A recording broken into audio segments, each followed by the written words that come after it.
a fair world of work. We are being recorded. Is that AI? I don't know. I'm sure. So yeah, welcome to both in the room, but also people joining virtually. So my name is Dan Lucy. I'm the Director of HR and work with Research Consultant IES. I don't think there's been a more important time to be discussing fairness at work, actually. We've got sort of long-standing kind of inequalities in the labour market and in our organisations. The pandemic exacerbated some of those. And we've got a context of strikes and disputes and large parts of our workforce feeling that they're not heard and not fairly treated. So it's a challenging context, but on the flip side, that means there's lots of scope, opportunity for improving things. I guess the way I'd kind of like to frame today is that, I think we're probably all quite like-minded people. We want to kind of see positive change in the workplace, in the labour markets. So do treat this as an opportunity kind of to network, collaborate, and let's sort of try to identify some ways in which we can make some positive changes. There are some sort of housekeeping points. I don't think there is going to be a fire alarm, but I think if there is a fire alarm, then you head for the stairs. I'm told. Actually, I was given quite a long sort of pamphlet about lots of housekeeping stuff. I'll keep to that. Toilets, I think for men's this floor, and then for ladies it's second and ground floor. And coffee is you may have already had coffee, but it's just down the corridor. And lunch will be served downstairs. So we have plenty of opportunities for questions throughout the day. We're going to have a panel discussion at the end, and lots of opportunities for networking during the breaks. We'll be recording the main sessions, as you may have just noticed, but not the kind of Q&A or the panel discussion. So in the Q&A and panel discussion, please feel free to ask whatever's on your mind. If you've got a laptop in the room, please can you mute it. If you're joining remotely, please can you mute it. I'll be monitoring questions in the chat as we go through the sessions if you are joining remotely, and we'll come to those questions at the end of each session. So just have a quick recap on the agenda for today. This is it. It's a pretty packed agenda. We'll try to keep things to time. We've got loads of really fascinating, excellent speakers, and I think it's going to be a really fascinating day. I'd also just like to thank our colleagues from the IPA, Involvement and Participation Association, for helping organise this event. Sarah, Mandy. Close the door, please.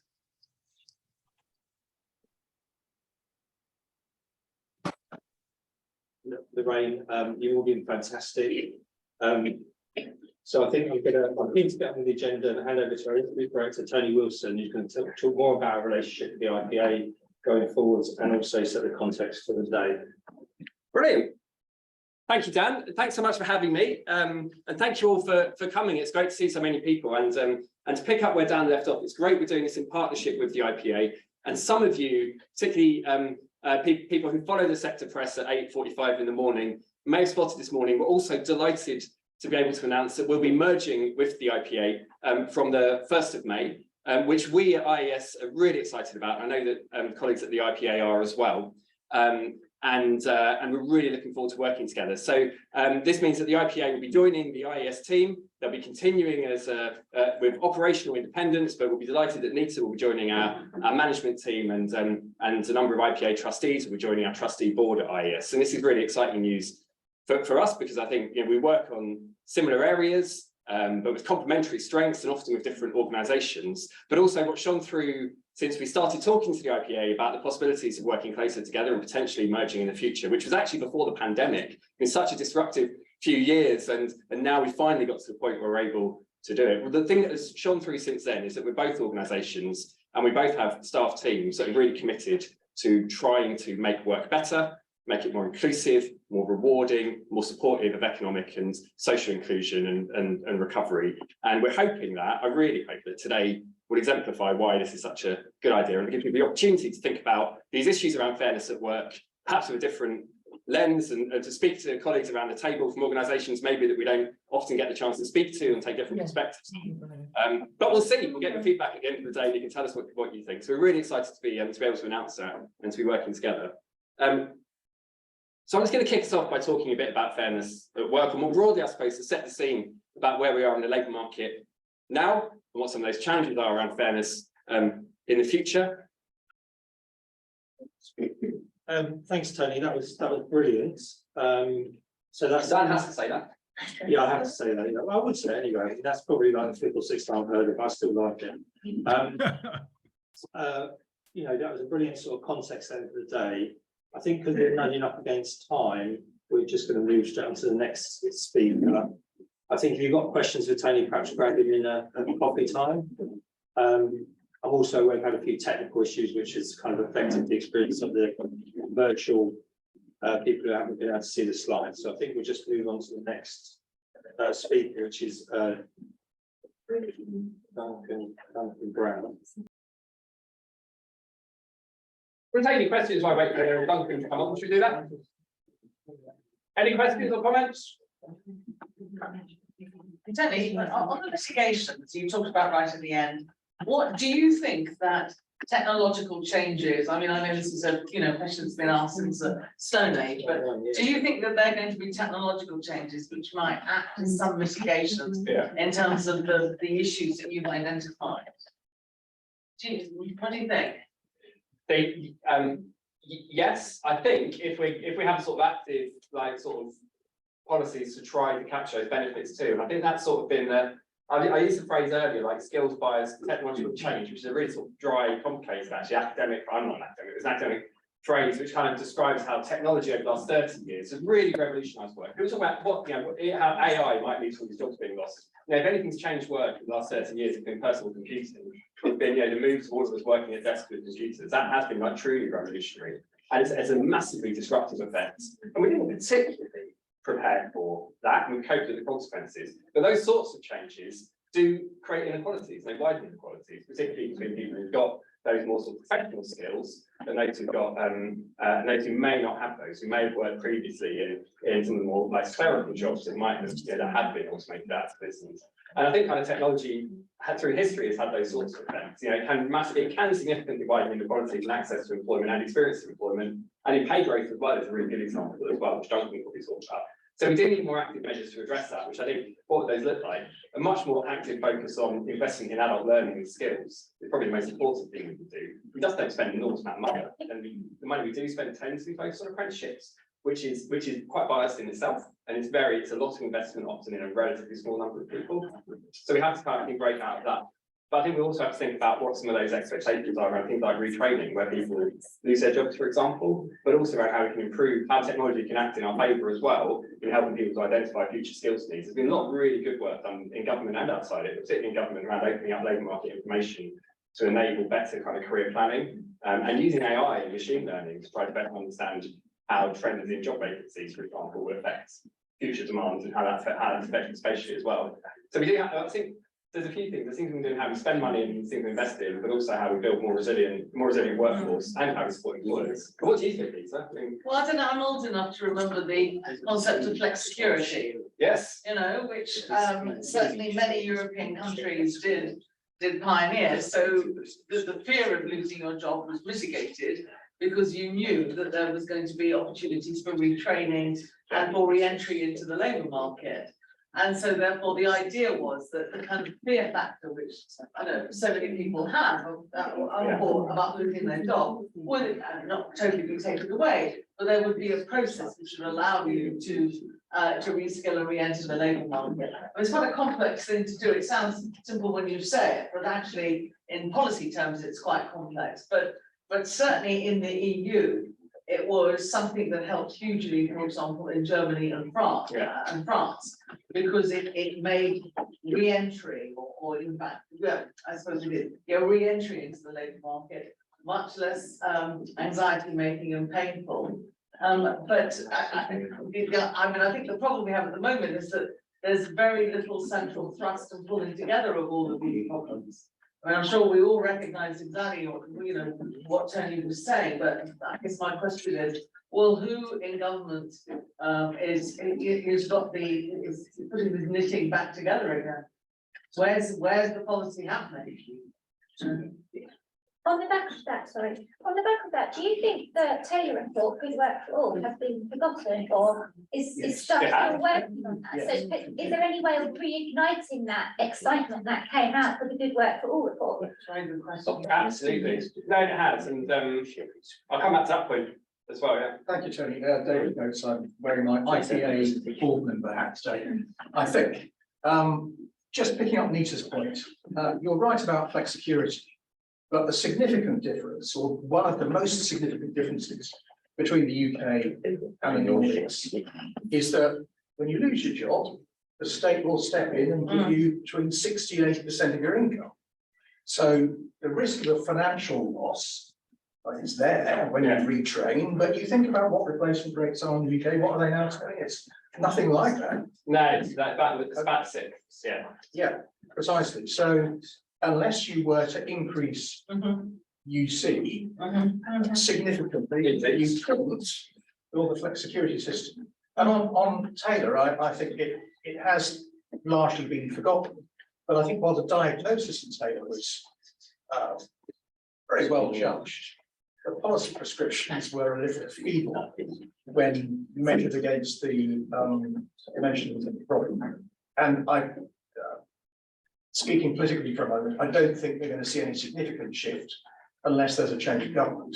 Now, there might be some attention given to it, but I'm not sure Labour's things about these things.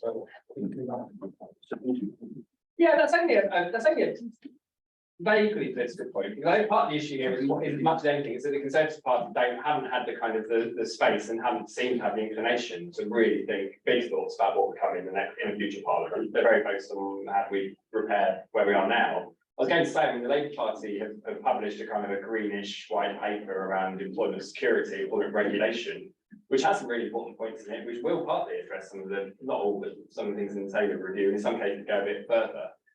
They've also got they published a commission on the future of the UK, I think, the Gordon Brown piece, which is really about devolution in particular, about how we about kind of the social contract, I suppose. But there isn't, the Nita's point is right, there isn't something that's knitting a lot of us back together. We don't have a Labour ministry in this country at a small L. And we have a public employment service, which is mainly focused, entirely focused on supporting people on universal credit. We've got BAIS, who's largely set back from labour market policy to focus on very minor elements of labour market regulation. We've got the Department for Education leading on skills. That used to be a Department for Education and Employment in the old days.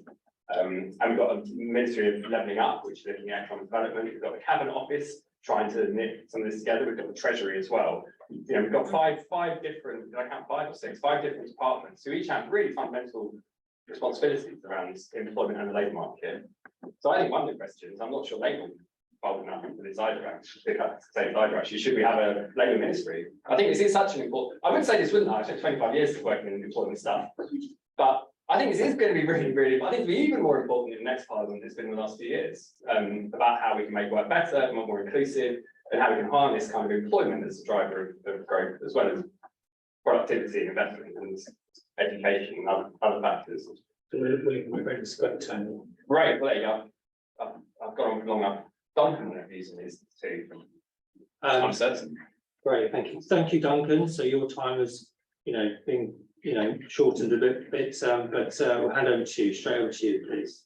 Okay, thank you, Dan, and thank you, Tony. Yeah, fantastic kind of breadth there on the economy, despite the slide problems. Actually, don't worry if I get any technology problems with mine. I used to have a colleague who said he really liked my presentations because you got material on the slides and then I talked about something completely different. So it was like you got 2 for 1. Yeah, don't worry if you can't see the material. Yeah, what am I going to talk about? I guess my role now is to pull this down a bit and look more specifically at what employers and what you guys in HR are doing. And yeah, that's my official title, I think, about what's happening on fair pay and pay gaps, and particularly pay equity, which some of you probably feel, where's that come from? But with the legislative pushes in a majority now of US states and the EU directive that kind of sneaked through just before Christmas. So I'll update you on that. But also, as where Tony kicked off, really, I think this kind of, you know, when you hear like Hugh Pill's comments to the University of Columbia yesterday, you just kind of think, do you know what? Some people see this world differently to me in terms of what fairness is. So I just want to kick that around because, you know, like any of you've got, like me, you've got two girls who are quite close in age. It's impossible, isn't it? I'll never treat them both fairly. But I don't think it's an idealistic thing to try and do that.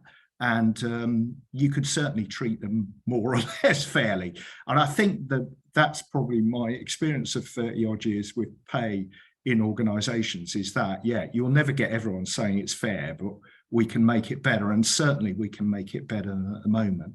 And maybe just as well, just to echo Tony in saying how pleased I am that IPA and IES have come together. I don't think it's ever been more important with the kind of hollowing out of government research to have independent expert advice and research. And I think we've got two organisations who come together here. Anyone that knows anything about charity law knows what a nightmare mergers are in the charity world, and it's a huge amount of work by Nita, Tony and colleagues. So but yeah, I'm really excited about it, even though it does me out of a trustee role actually at the IPA. But yeah, forget about that. I think it's really good, and I hope you all continue to support the merge organisation. Okay, advert over. Yeah, I mean, a lot of stuff on pay gaps. I kind of wake up each morning and kind of feel positive one day and negative the next. Yeah, you know, I mean, 6 months ago, I'd never heard of this guy down here, Andrew Scott. I don't know whether you had, but who seems to kind of make a living out of misogyny before he was imprisoned anyway, in Romania or wherever he is. Yeah, pay gaps, I don't know about you, you kind of tune in and tune out of them. So I'll try and give you maybe a more research-based and fuller perspective than it's easy to get from reading the press headlines one day or the next. One of the issues I think on this is, where is this in your priorities? Where's pay fairness? Where's pay gaps? And the survey Tony and colleagues did on the for the Commission on Employment Support just before Christmas gave a really good picture of HR priorities. Great to see cost of living at the top there of HR and your concerns. But kind of diversity and addressing differentials is important. And of course, in addressing cost of living issues, much of that work has been focused on the low paid, where women are overrepresented, protected groups, disabled, ethnic minorities are overrepresented. So to some extent, that's pushing that agenda. But I think a lot of the individual clients that I talk to will say that their diversity initiatives generally have been derailed a bit and lost focus due to COVID and now the cost of living crisis. And even though those have disproportionately, both crises have hit the low paid and the protected worst. So it's really, I think, about really getting back onto some of these agendas, closing pay gaps, reporting ethnicity pay gaps, etc. So yeah, I'll just cover a few thoughts initially on what fair pay is, then give you the stuff you want on pay gaps, and particularly pay transparency and the legislation that hopefully is coming your way in the UK as well. Yeah, and then a few thoughts about what you can do. Okay, fair pay. Let's have a look at some, you know, if Pill thinks we should all accept that we should be poorer and that's fairness, and I see the head of the London Stock Exchange yesterday was saying the solution to all these firms going and listing in the US is to pay our executives even more. Apparently we're too restrictive on executive pay. That's the cause of all our economic and listing problems. So I just want to, yeah, let's take a few examples here of what you think is fair or not fair, and see if we agree. So there's been some really interesting polling on the strikers, and of course the government kind of, in the game they're playing, are assuming we're all getting fed up, and they're going to need the money to get back to work anyway. And but actually the opposite has happened, of course. Their strikers have become more entrenched and more annoyed at government's refusal to consult, and actually the public support for the strikers has generally held up, fallen away a bit in some areas. But it's interesting if you look at our levels of support, and guess what? White nurses, even though being a woman is negative from a pay perspective in the UK, we always support the nurses, don't we? And interesting if social workers could go on strike, whether they would have that level of support. But given their sort of ethnic mix compared to nursing. But no, but generally quite high levels of support. I mean, if you measure it in terms of real pay cuts, a lot of that is affected by the start date. The junior doctors data, by the way, is complete rubbish. But anyway, but it pretty much, if you look at the fact checker on the BBC site using the ONS data, the teachers actually have had the biggest pay cut since whenever 2009, 2010, since after the financial crash. And so, yeah, even though I guess that's the one that's impacting anyone with kids the most negatively, still strong levels of support for the teachers. But it's interesting as well in terms of what people feel, why that, you know, what's fair and what are the issues we need to address. And basically there's a strong level of agreement that people not having enough to put food on the table or heat their homes or having to decide one or the other, that's really what I think is driving this level of support. And again, yeah, I mean, I'm a trustee at the Children's Society as well, and we start our trustee meetings just looking at an example every meeting of a piece of the society's work. And we had one about a kid who was telling one of their workers that he would go into school, but he had no lunch in his lunchbox, but he was embarrassed to kind of show that. So he would pretend that he had a packed lunch and go and sit with it, but he had nothing to eat in it. So I think, to me, that's, you know, when I see examples like that, that's the perspective I want to have when we're then having arguments with trade unions or whatever in an organisation about pay. At the macro, at Tony's level, I'm glad he didn't talk about this, because it's fascinating that clearly the Bank of England and Pill and Bailey's view is that pay increases are too high and driving inflation, even though they're massively lagging actual price increases. And the government view is clearly these demands are unaffordable, even though it's actually restoring the level of pay that we seem to be able to afford only 15 years ago. But employees clearly are seeing support from employers. Around half, I think, from surveys I see have actually done something on this.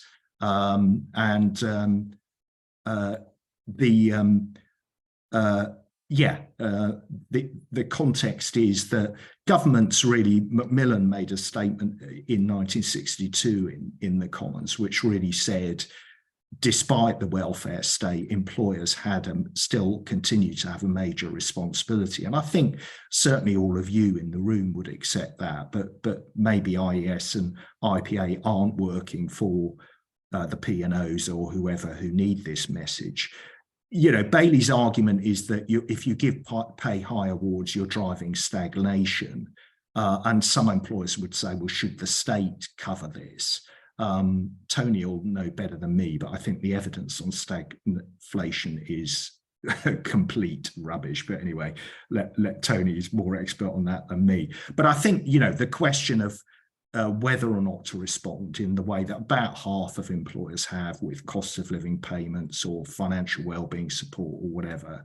But to argue that pay awards are too high and we need to get them down, I think, given, you know, if you look at Tony's wonderful monthly analysis of the ONS stats, over half of the workers in some of these sectors like hospitality and retail and care are not earning enough to live on. Basically, they're earning less than the real living wage. Some interesting data from the Resolution Foundation on labour market enforcement, or lack of it, this week was out. So yeah, probably at least 1 million people not getting, especially young workers, interestingly, not getting the minimum wage anyway.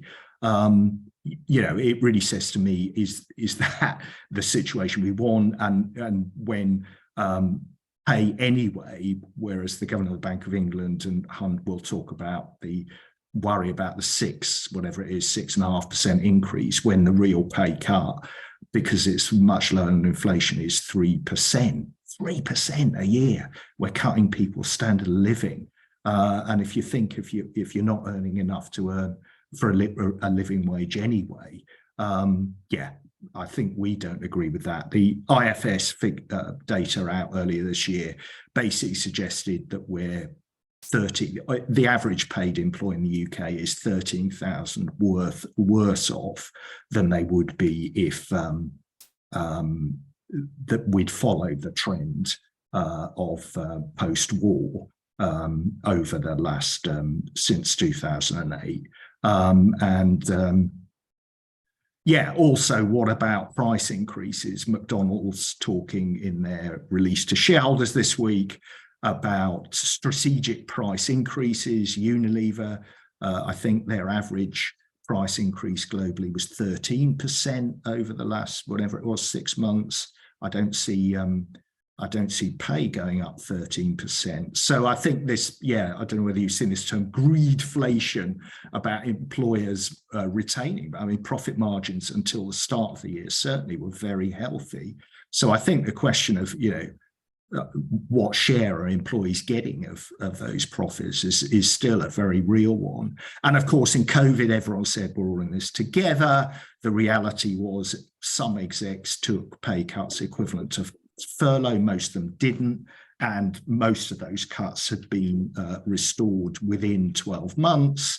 And you had examples of companies paying out these huge bonuses after they'd received government favoured loans, taken furlough money, etc.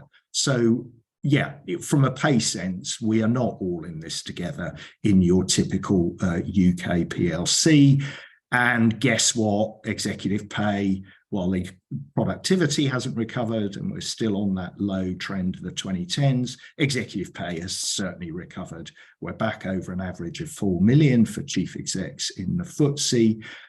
You know, the publishers of this survey, you know, it's a global market for executives, despite the fact there's about 2 of them in US companies in the US, I think. But anyway, that competition means that we have to pay them these sums, apparently.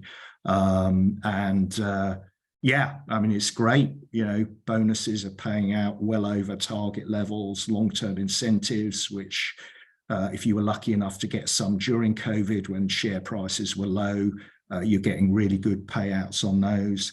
And it's continuing to drive these huge increases in pay differentials. And what was seen as being fair and acceptable in the US, the average Fortune chief executive made 20 times average pay in the economy. That's now 400 times. We're not quite as obscene as that in the UK, but we're back up, according to the High Pay Centre, at well over 100 times. And that's basically doubled since 2020, the differential. And you're seeing, you know, we're all suffering from fuel price increases, but chief executives seem to be doing pretty well out of it. So, I don't know. It'd be interesting if we got time whether any of you think that's fair. I would think if we went out and pulled in half a dozen people off the street, most of them would probably feel that was unfair.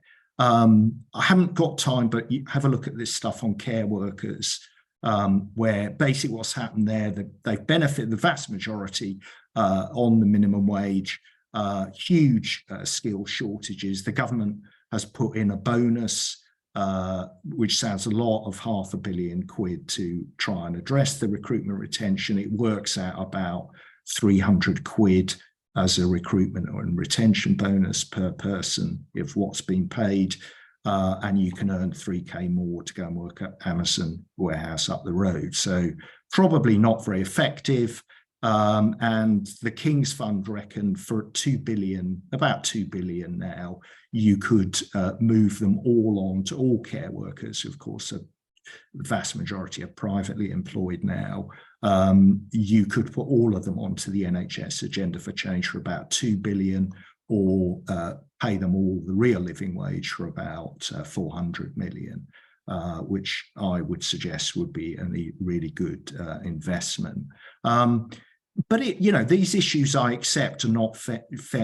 I always thought, if I looked at the parable of the vineyard, and remember the vineyard owner paying the people who came at the end of the day the same as he paid the people at the start of the day, and they grumbled at him. The fact was he was paying at least a full day's wage, and so he was actually overpaying, if you like, from a reward manager HR perspective. He was overpaying the people later in the day. But that's a never-ending discussion. Both my girls don't agree that's fair, even though he's being even though he's paying them all the same. John Rawls, I don't know whether you read stuff in The Guardian at the weekend about Labour looking at Rawls' philosophies, but his basic view was you needed freedoms to acquire and spend your money as you like, so long as it didn't interfere with others. And if there was interference with others, the principle should almost be the opposite of the one we seem to have at the moment, which you should act to benefit the least well off in the economy. But very interesting that certainly the Labour Party looking at that. Okay, what I'm supposed to be talking about, quick summary then. I think there's a huge economic and moral case to close pay gaps. We made good progress up to the pandemic. The pandemic has been the opposite of Defoe's great leveller. It's actually widened pay gaps. About half of employers on gender, for example, who voluntarily were given the discretion not to report their pay gaps. The compulsion was relaxed for 18 months, you remember, didn't do it, which stresses that compulsion is really important across the labour market. Since then, we haven't seen much, if any, progress. We need to get data. You need to report data in all of your organisations, and there's guidance from IES. There's new guidance on gender from the CIPD, which IES wrote, and we also wrote their guidance on ethnicity pay reporting, which actually is much better than the government's own guidance, which came out last week. And really, we need to get more and more organisations into a cycle of producing data, reporting it, so we've got transparency, analysing it, and acting to close the gaps.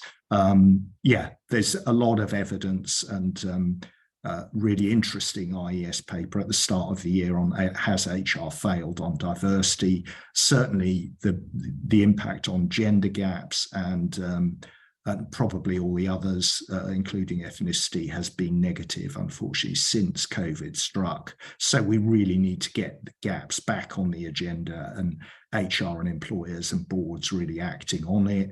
The cost of living crisis, as I said, has made this worse. Drechsler yesterday had the data out that 3 million food parcels had been given out over the last 12 months. That's up a third. The big change here from when the welfare state came is that the majority of kids living in poverty have at least one parent in work. So Beveridge basically assumed unemployment was the evil, and if you got rid of unemployment, you addressed all these social issues. Well, unfortunately, now we're not. And we've also seen, unfortunately, the kind of wokish reaction I kind of, used to laugh this off and think that people like Hannan were extremists, but I think, chatting now in some big organisations, this is having an effect. There's no doubt. Executives are reading this, and I think it's making HR executives' jobs harder, really, to push this agenda if the fear is you're going to get challenged with wokeism. And it's leading to concrete actions, the cancellation of unconscious bias training in government departments and the NHS. There's some really negative stuff going on, and almost certainly this was the context for taking Sewell's recommendations from an awful piece of research and rejecting compulsory ethnicity pay reporting. So quick data on gaps, good progress up to 2021 and the pandemic. If you go on the government website now, we've got 5 or 6 years worth of data, and you can compare. I was just doing some for a university there. You can compare this stuff with, it's really good data. And individual organisations, that's our one at the Children's Society, Michelle there, done some great work. So we're reporting on sexual identity, disability, all of as many of the strands as we can, really, on pay gaps. But most of them have been going in the wrong direction. The pay gap focus, I'm putting a lot of work on pensions gaps at the moment as well. If you include pensions, the pay gap's about 40% rather than the kind of 15% the ONS is reporting. There's also some really interesting evidence that we're falling back in international league tables, certainly on gender, and that may reflect that we're totally missing out on pay equity legislation. Ethnicity, some good progress voluntarily. 1,000 odd organisations signed up to the Race Work Charter, which includes this as one of the commitments, and some other nice reporting frameworks as well that you can join.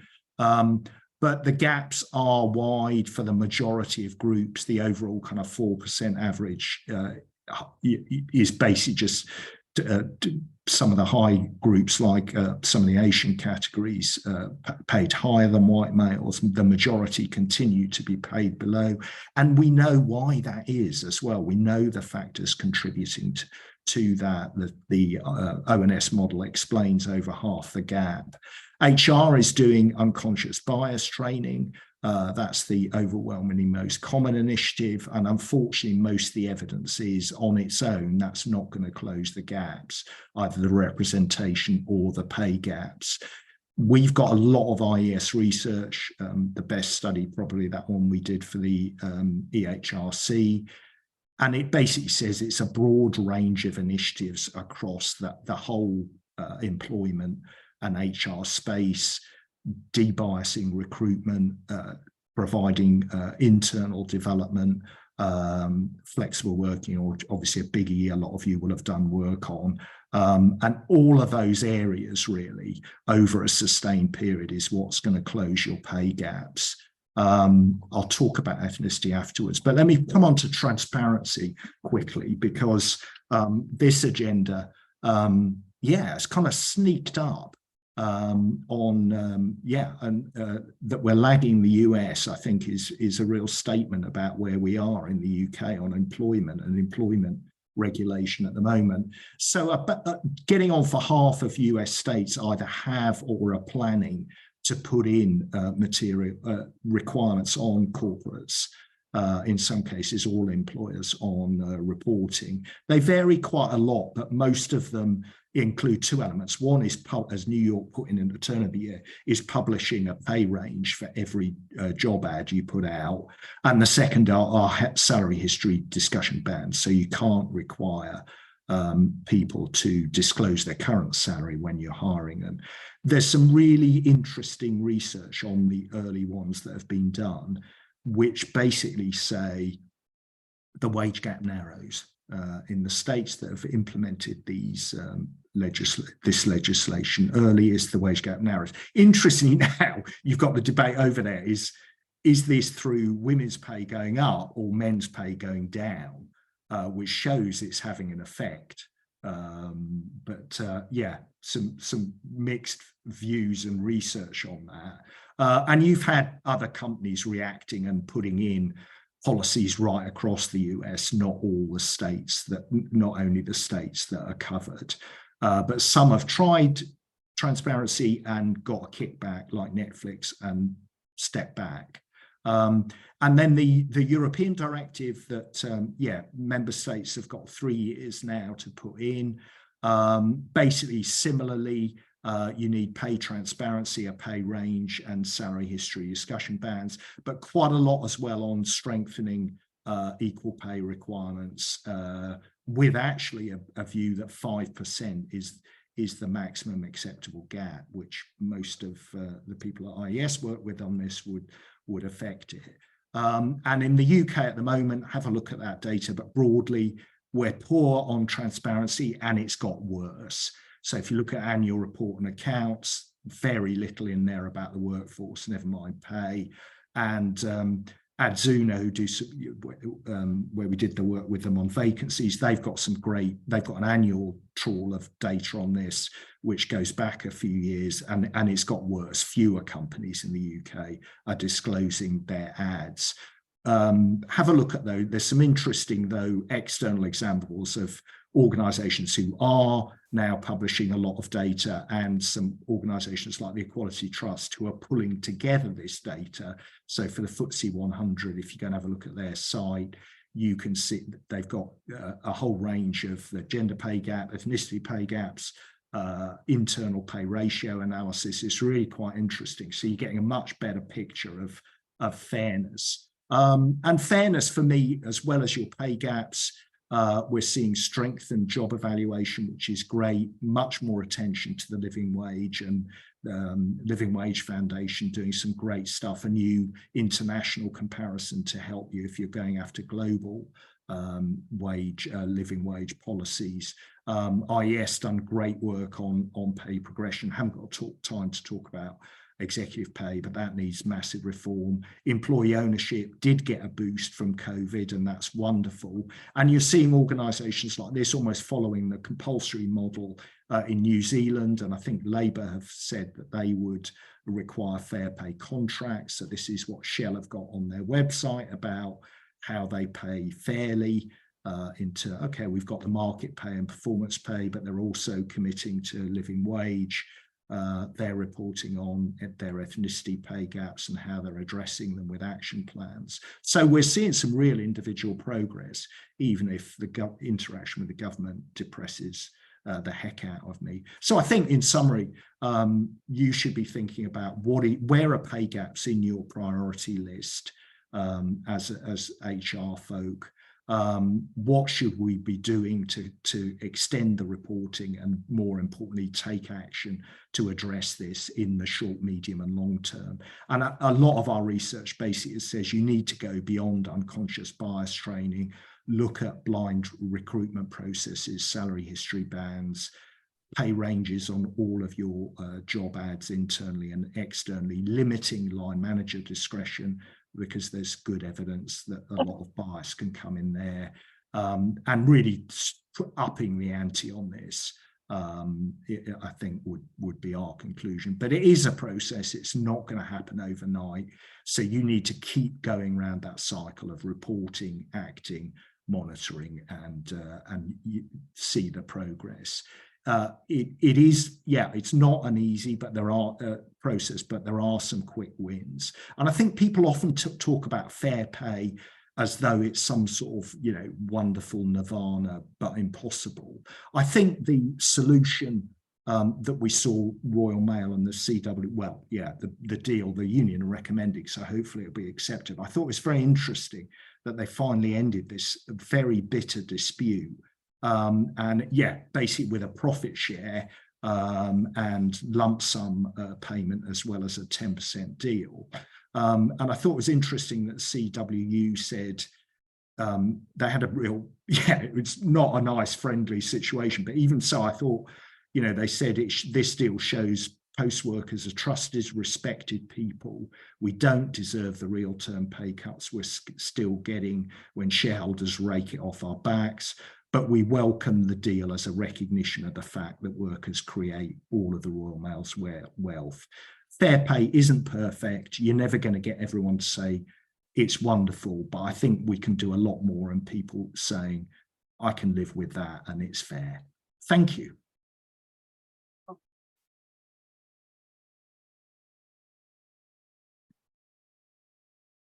Great, Duncan, that was brilliant. Lots of claps from the audience. Have you got to rush off, or have you got like 1 or 2 minutes for questions? No, I'm fine. Yeah. Okay. So perhaps we do 1 or 2 minutes for questions, and then Nita, we'd have to squeeze your bit. Is that all right? Right, squeeze me as much as you want, darling. So yeah, are there any questions from the floor for Duncan?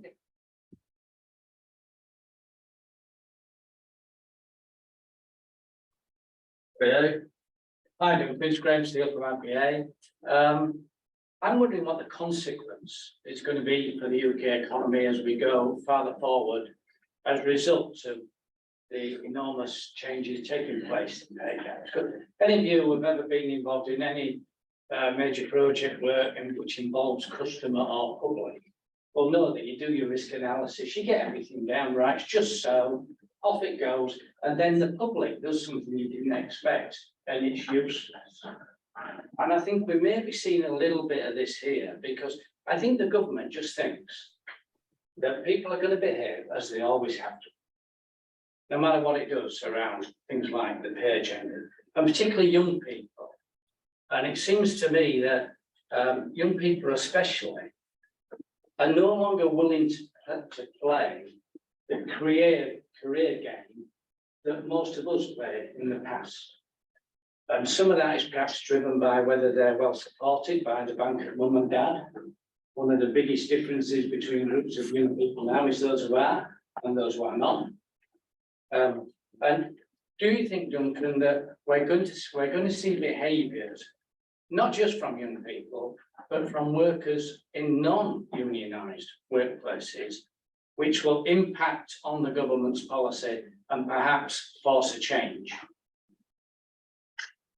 It's a great question, Graham, and yeah, when I've had a particularly bad week, either trying to get actually I'm making a bit of progress on the Lib Dems, but trying to get political parties interested in addressing the obscenity of social workers' pay. When I chat with my 25 and 27-year-old kids, they give me huge optimism about this, that they have a burning sense of injustice. And even though, you know, they resorting to bank of mum and dad, which is, you know, in a way widening inequalities, and from a social perspective, I feel bad about it. Of course, I'm going to do it because they're my kids and I want the best in life for them. So I think it's, yeah, I'm really positive about young people coming up. I think, yeah, government continue to make changes that are wrecking that generation. You know, we've just seen the postponement of the planned increase in the retirement age, although not unfortunately mine. I'm supposed to get my state pension in 2026, and that's they're keeping that one, so that is good. That means I won't get it till I'm 67, but in 2027. But yeah, no, I think in individual employers, they are being forced to recognise the impact of this generation. And so, like, I've been doing some work with an advertising agency, and yeah, I mean, you just couldn't order people back to the office in the way that some of the financial services institutions are doing. They won't have it. They'll, you know, they work flexibly, and the leaders in there kind of don't get it either because of the ways they operate, and they're much, you know, they don't really care where you are as long as you do great work for their clients. And so I agree, Graham, that makes me optimistic. I'm really pessimistic about government, and, you know, looks like the sexual harassment bill is going to, private members bill is going to fall by the wayside. But yeah, I think that's it. But I think HR has never had a more important role to take voluntary action, like, on, you know, why, if anyone in the room is not reporting on their ethnicity pay gaps, I want to know why, frankly, because, yeah, we've got tons of evidence that it's having an impact. So why aren't you doing it? You know, I think HR's really wonderful. Perry Timms, who spoke at our director retreat, saying, you know, we've got an HR COVID dividend. Let's use it and let's push some of this stuff harder because it's critical. Great, thank you. And I just wondered if there's any questions from the virtual audience at all. We've probably got space for one. I saw that Gail, you had a question. Got one from Taylor. Do you want to read it out? Was it about the one about why don't we why don't we pay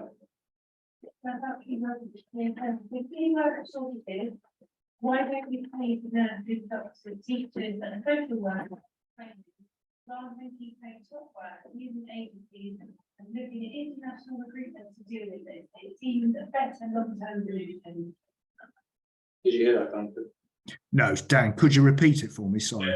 Essentially, with key worker shortages, why don't we pay to train key workers rather than rely on agencies and international recruitment? Brilliant. Yeah, you know, and the IES document I use the most is the research on internal development and upping the skills and pay of low-paid workers. It's a fantastic toolkit. Any of you who haven't used it, make sure you get online and get a copy of it because it's brilliant and it applies at all levels. I've just been given an NHS Trust some advice around, you know, Agenda for Change. The original pay structure for NHS staff was developed as a skills ladder. It basically was saying the way to address these huge nursing vacancies is to develop up healthcare assistants. We've now got the nursing assistants role. That's the way to do it. But you've got to have the skills, the training internally, whereas Becky's wonderful. If you go and have a look at the latest IES HR blog, awful that we're investing so little in training as a government and as employers, but also the pay promotion. It's, you know, employees are right. The way to get a pay increase is leave. You get a bigger increase. The controls on recruitment are less than they are on promotion increases. So we've really got to make it worth people's while to stay, get developed and get paid to reflect the value that their skills are adding. Yeah, if there was one thing you were going to do to address pay gaps and representation gaps, it would be that. Great question, great point. Great, thank you, Duncan. That has been brilliant. I think we're going to break now for coffee, but wonderful, brilliant. Thank you very much. Thank you. Great, thank you. Well, welcome back those of you who are virtual. I'm keen to move on, so I'm going to introduce Nita, Director of the IPA. Only the second person with OBE I've ever worked with, or had a pleasure to work with. And we'll be working with more in the future, which will be lovely. Absolutely. Over to you, Nita. Thanks very much. I don't, you'll be relieved to know I don't have slides. I have a speech, as they say, which might be, oh my God, even worse, at least with slides. So listen, firstly, my name is Nita Clarke. I'm, as Dan says, I'm the director of the IPA, the Involvement and Participation Association. And I'm so thrilled that the work that the IPA and the IES have been doing to work together and to come towards a merger has now come to fruition. We are extremely excited about the opportunity that it presents. For those of you who don't know the IPA bit so much, we've been around for 140 years. I haven't been running it for quite that length of time, although it does sometimes feel like it. We came out of the co-op movement, and the IPA has always stood for the idea that sanity is possible in employment relations, despite all the evidence to the contrary. And so we've done a lot, we do a lot of work with companies, with trade unions, helping develop partnership relations, but we also recognize that employee voice and employee relations, you know, can have a multitude of forms, including staff councils, works councils, and so on. So we're very interested in as it were, collective employee engagement and employee voice. But I also co-wrote a report some years ago now with a colleague called David McLeod on employee engagement. And so we also do work around that with companies and organizations. And so I've been asked to talk a bit about employee voice and fairness, sort of why should you listen to the voices and views of your employees? And to be honest with you, I said this to my colleague Sarah yesterday, I was tempted to cut this contribution extremely short and just stand up and say, okay, why should you? CBI, Dominic Raab, and then just sit down again. I mean, on the grounds that these are examples of the car crashes that happen when you don't listen to your employees and they don't trust you to tell you what's going on. And never in all the years I've been working in employment relations, and my background, just so that you know, I was for 17 years a full-time official with Unison, the trade union. I started with one of the founder unions in Unison. So I've got, you know, my background is as a trade union official, but actually never, in my view, has a positive workplace culture been more important, and never has the blight of a toxic culture in an organization been more on display. And what's the best guard against a toxic culture and all that entails? It's trust in the workplace, horizontal and vertical trust. Because when your employees trust your organization and believe that managers and leaders really want to know the truth on the ground and do something about it when things are going wrong, and it's when you create the right architecture for employees to express their views openly and honestly, and then you act on what you hear. I mean, I do think it is quite extraordinary how the importance of employee voice has shot up the political and economic agenda in recent months. I mean, we've had the hundreds of thousands of employees across the public and private sectors making their views known about the impact of the cost of living crisis on their lives and about the real life culture within their organizations. And interestingly, more and more people are now prepared to do something about it. And I think also, if I'm honest with you, the last few months have also proved what the IPA always says, which is that trade unions are for life, not just for Christmas. In other words, if you've got trade unions and you haven't developed and built those relationships, you know, then well, we can see what happens when relationships either break down or are not solid enough. But you know, the truth of the matter is that some of the bastions of our society, the great and the good, are undermined by an absence of employee voice. I mean, I think you can really say that the genie is absolutely out of the bottle. And sort of, you know, platitudinous observations that, oh, our employees are our best asset. I mean, they just won't do any longer. Because if employees don't feel listened to, respected, and truly heard in a dialogue within the organization, in today's labor market, many of them will walk. Or if you've got a negative reputation on Glassdoor or any other of those sites with a hectoring, bullying culture that belittles or ignores all views between senior management level, they won't join you in the first place.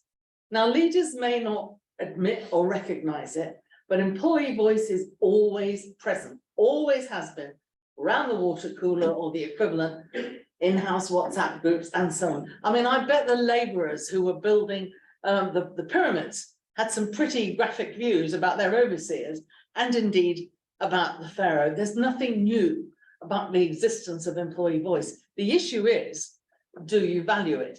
Do you know how to listen to it? If you don't listen to your employees, how on earth do you know what's really going on in your organization? So when David McLeod and I wrote the report on employee engagement back in 2009, it was fascinating because, you know, we went around the country trying to find out what it was that people were felt led to positive identification and engagement with the organization. And I think just sort of our surprise a bit, you know, employee voice came out as one of the 4 key enablers. I mean, I don't think we were necessarily expecting that. We were expecting, you know, great leaders and effective line managers and so on. But this employee voice time and time again came up. And, you know, it was very, very clear just how much staff valued being involved, listened to, invited to contribute their ideas and experience. And actually, in my view, how highly employees rate being listened to in an organization is probably the best guide to the culture of the organization. No one ever felt listened to in a toxic culture. But when it comes to performance and productivity, there is a robust link between how well organizations listen to their employees and how well they manage things like innovation in ways of working and how well they manage change. And a recent survey made it very clear that while 50% of organizations say they use the data from listening to improve performance, 1 in 4 said that they did not. But critically, those who did listen to employees in order to improve performance showed significant differences in their ability to generate good ideas, to work more effectively, to manage change effectively, and to treat everyone fairly. Because, I mean, in a sense, it's a sort of statement of the bleeding obvious, but if employees feel engaged with and listened to, particularly about change that affects them, they will feel respected. If voices are heard and responded to, employees are much more likely to understand changes that you might be proposing. They may even have very good ideas about how to get to the objective that you want to get to better. Employees will feel valued, not just pieces on a game board to be moved around at will. Feeling heard leads to much greater job satisfaction. And we know that listening to employees is also vital to securing a safe working environment. Employee engagement leads to employee advocates. Employee advocates are nearly 3 times more likely to tell others that they're proud to work for the company and almost twice as likely to understand the vision of the organization. I mean, this in today's world constitutes a huge competitive advantage, particularly when recruitment is tight. And there's very clear evidence that this is a type of organization that younger people in particular want to join.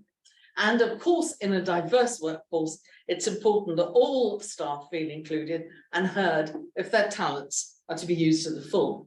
And mechanisms such as self-organized groups and networks are increasingly important to make sure all voices are heard. And managing self-organized groups, I know from the work that we do, can be quite complex, but is extremely important. So employee voice is a very powerful route to fairness in the workplace. But as I say, it's important to recognize, I think, the voice is multidimensional. It's about how employees communicate their views to the employer and influence matters that affect them at work. But it should also include voice about the task, how people do the day-to-day job and how it could be done better. In other words, voice leading to empowerment. But it should also include views about organizational strategy, the big stuff, not, as people often say to me, not just tea and toilets, although, to be honest with you, the older I get, the more important I recognize that tea and toilets actually are. But it's should be about terms and conditions and about the working environment. But I'll say this, and this is why it's more difficult than it sometimes first appears, because to be effective, employee voice needs to be informed, it needs to be heard, it needs to be acknowledged, and it needs to be responded to. And that does require recognized and respected mechanisms to enable an ongoing dialogue with staff in a variety of ways to ensure that every voice is heard. So it does require effective, ongoing, regular internal communications, so employees are informed about the organization's plans, projections, and challenges, so that they can contribute. It's not it's not in that sense a communications task, but effective communications are really central. So I'm not talking about a 52-page strategy document, which bangs out on the internal email system and nobody ever opens. Do employees understand the strategic direction and the challenges that you as an organization foresee, and how can they contribute to helping you get to the solution? And it's important that views are sought early and followed up, and explanations given if ideas and views are not taken forward. How often, and I'm afraid sometimes in my experience, HR colleagues, we can be very guilty of this. You draw up cunning plans and you slap them on the table, and then you say, well, what do you think? But actually, employees think, well, they've already decided all this actually in real life. This is a sham, this consultation.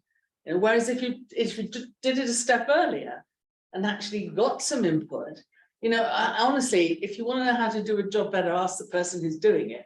Is usually a pretty good rule of thumb. So some of the mechanisms that listening to staff views can include staff forums representing different parts of the organisation, effective partnership relations with trade unions, works councils, information and consultation forums. And it's interesting, somebody raised the issue of the Matthew Taylor report. Now, of course, Matthew recommended that it become far easier to set up information and consultation forums. Unfortunately, there's not a lot of evidence that more of these have been set up, but they can be extremely effective. Obviously, staff surveys, but surveys that are taken seriously and the results, including disappointing ones, are acted on. I mean, how often does the survey get shoved in the too difficult drop? And then, you know, of course, that's catastrophic, isn't it? Because you ask somebody what they think and they give their views and nothing happens. And then you ask them the following year and they say, well, I'm not telling you what, doing this again because I told you last year and nothing's happened. So, you know, why should I bother to fill a survey in? Focus groups, self-organized networks, I've mentioned, all colleague briefings, leader-led town halls open to questions from the floor, not stage managed. Skip level meetings, those are really quite interesting ways of listening. You know, when a senior manager, you skip the next level of management down and you talk directly to the people who are being managed by the intermediate manager, if you see what I mean. And providing, you know, the circumstances are right, people can hear some very interesting things from that. I mean, to be fair, the former Prime Minister Theresa May did recognise that there was an important role for employee voice for the health of an organisation, and her proposal around how employees should engage with the board of an organisation. I mean, yes, they got watered down and we didn't get mandatory employee reps on the board, but there was a recognition there, and under the FRC rules now, as you probably know, all FTSE 350 companies are required to demonstrate how they listen to employee views at board level, either through a nominated director or a worker panel, or indeed a worker director. So actually having the architecture does matter, but so does the culture. And the role of leaders, you know, setting the expectations and the example. I mean, in my view, Paul Simon never sang a truer word than when he said, you know, a man hears what he wants to hear and disregards the rest. In other words, is the leader's door always open? Yes, for good news. So it's vital that leaders demand to know how the employees are feeling on issues large and small, just as they do with investors, to know the temperature of the organisation and what the hotspots are. So it's a key line manager responsibility to cascade views up as well as information down. Great leaders want to know what's really going on in the organisation before things go badly wrong or before they read it on Glassdoor. Now, of course, trust is the golden thread that runs through a positive workplace culture. Employees will not give their views if they don't trust the recipient or the organisation to do the right thing with their views, or if they fear being victimised. Do you hear people in the organisation say, oh, I'm not going to stick my neck up I'll put my career on the line. I'm not going to get reputation as a troublemaker. My manager will come down on me like a ton of bricks if I speak out of turn. I've seen what happens to people who speak up. Their card is marked, they're sent to Siberia, and they're never heard of again. Or is calling out bad behaviour, I mean, you can call it whistleblowing, is it part of the day job? Because one of the most powerful challenges that keeps an organisation honest and true is when people say, hang on a minute, that's not how we do things around here. So the ability to challenge, it's a very important self-corrective if employees have the confidence to apply it. So it is vital to create a culture where speaking out is seen as the right thing to do and a safe thing to do for the good of organisation. Look, employee voice is the cheapest smoke alarm you can ever install in an organisation. Things always go wrong in any organisation. The issue is whether you catch them before they build up to a major crisis and do significant lasting damage. Every public inquiry that there has ever been into egregious corporate behaviour public or private sector, has one thing in common. People in the organization always knew what was going on, that something unacceptable was happening.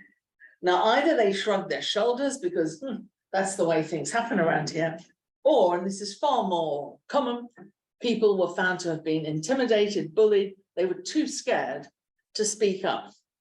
But, you know, the truth is reputational risk is the biggest challenge in today's open media world to any organization. Just read the daily headlines.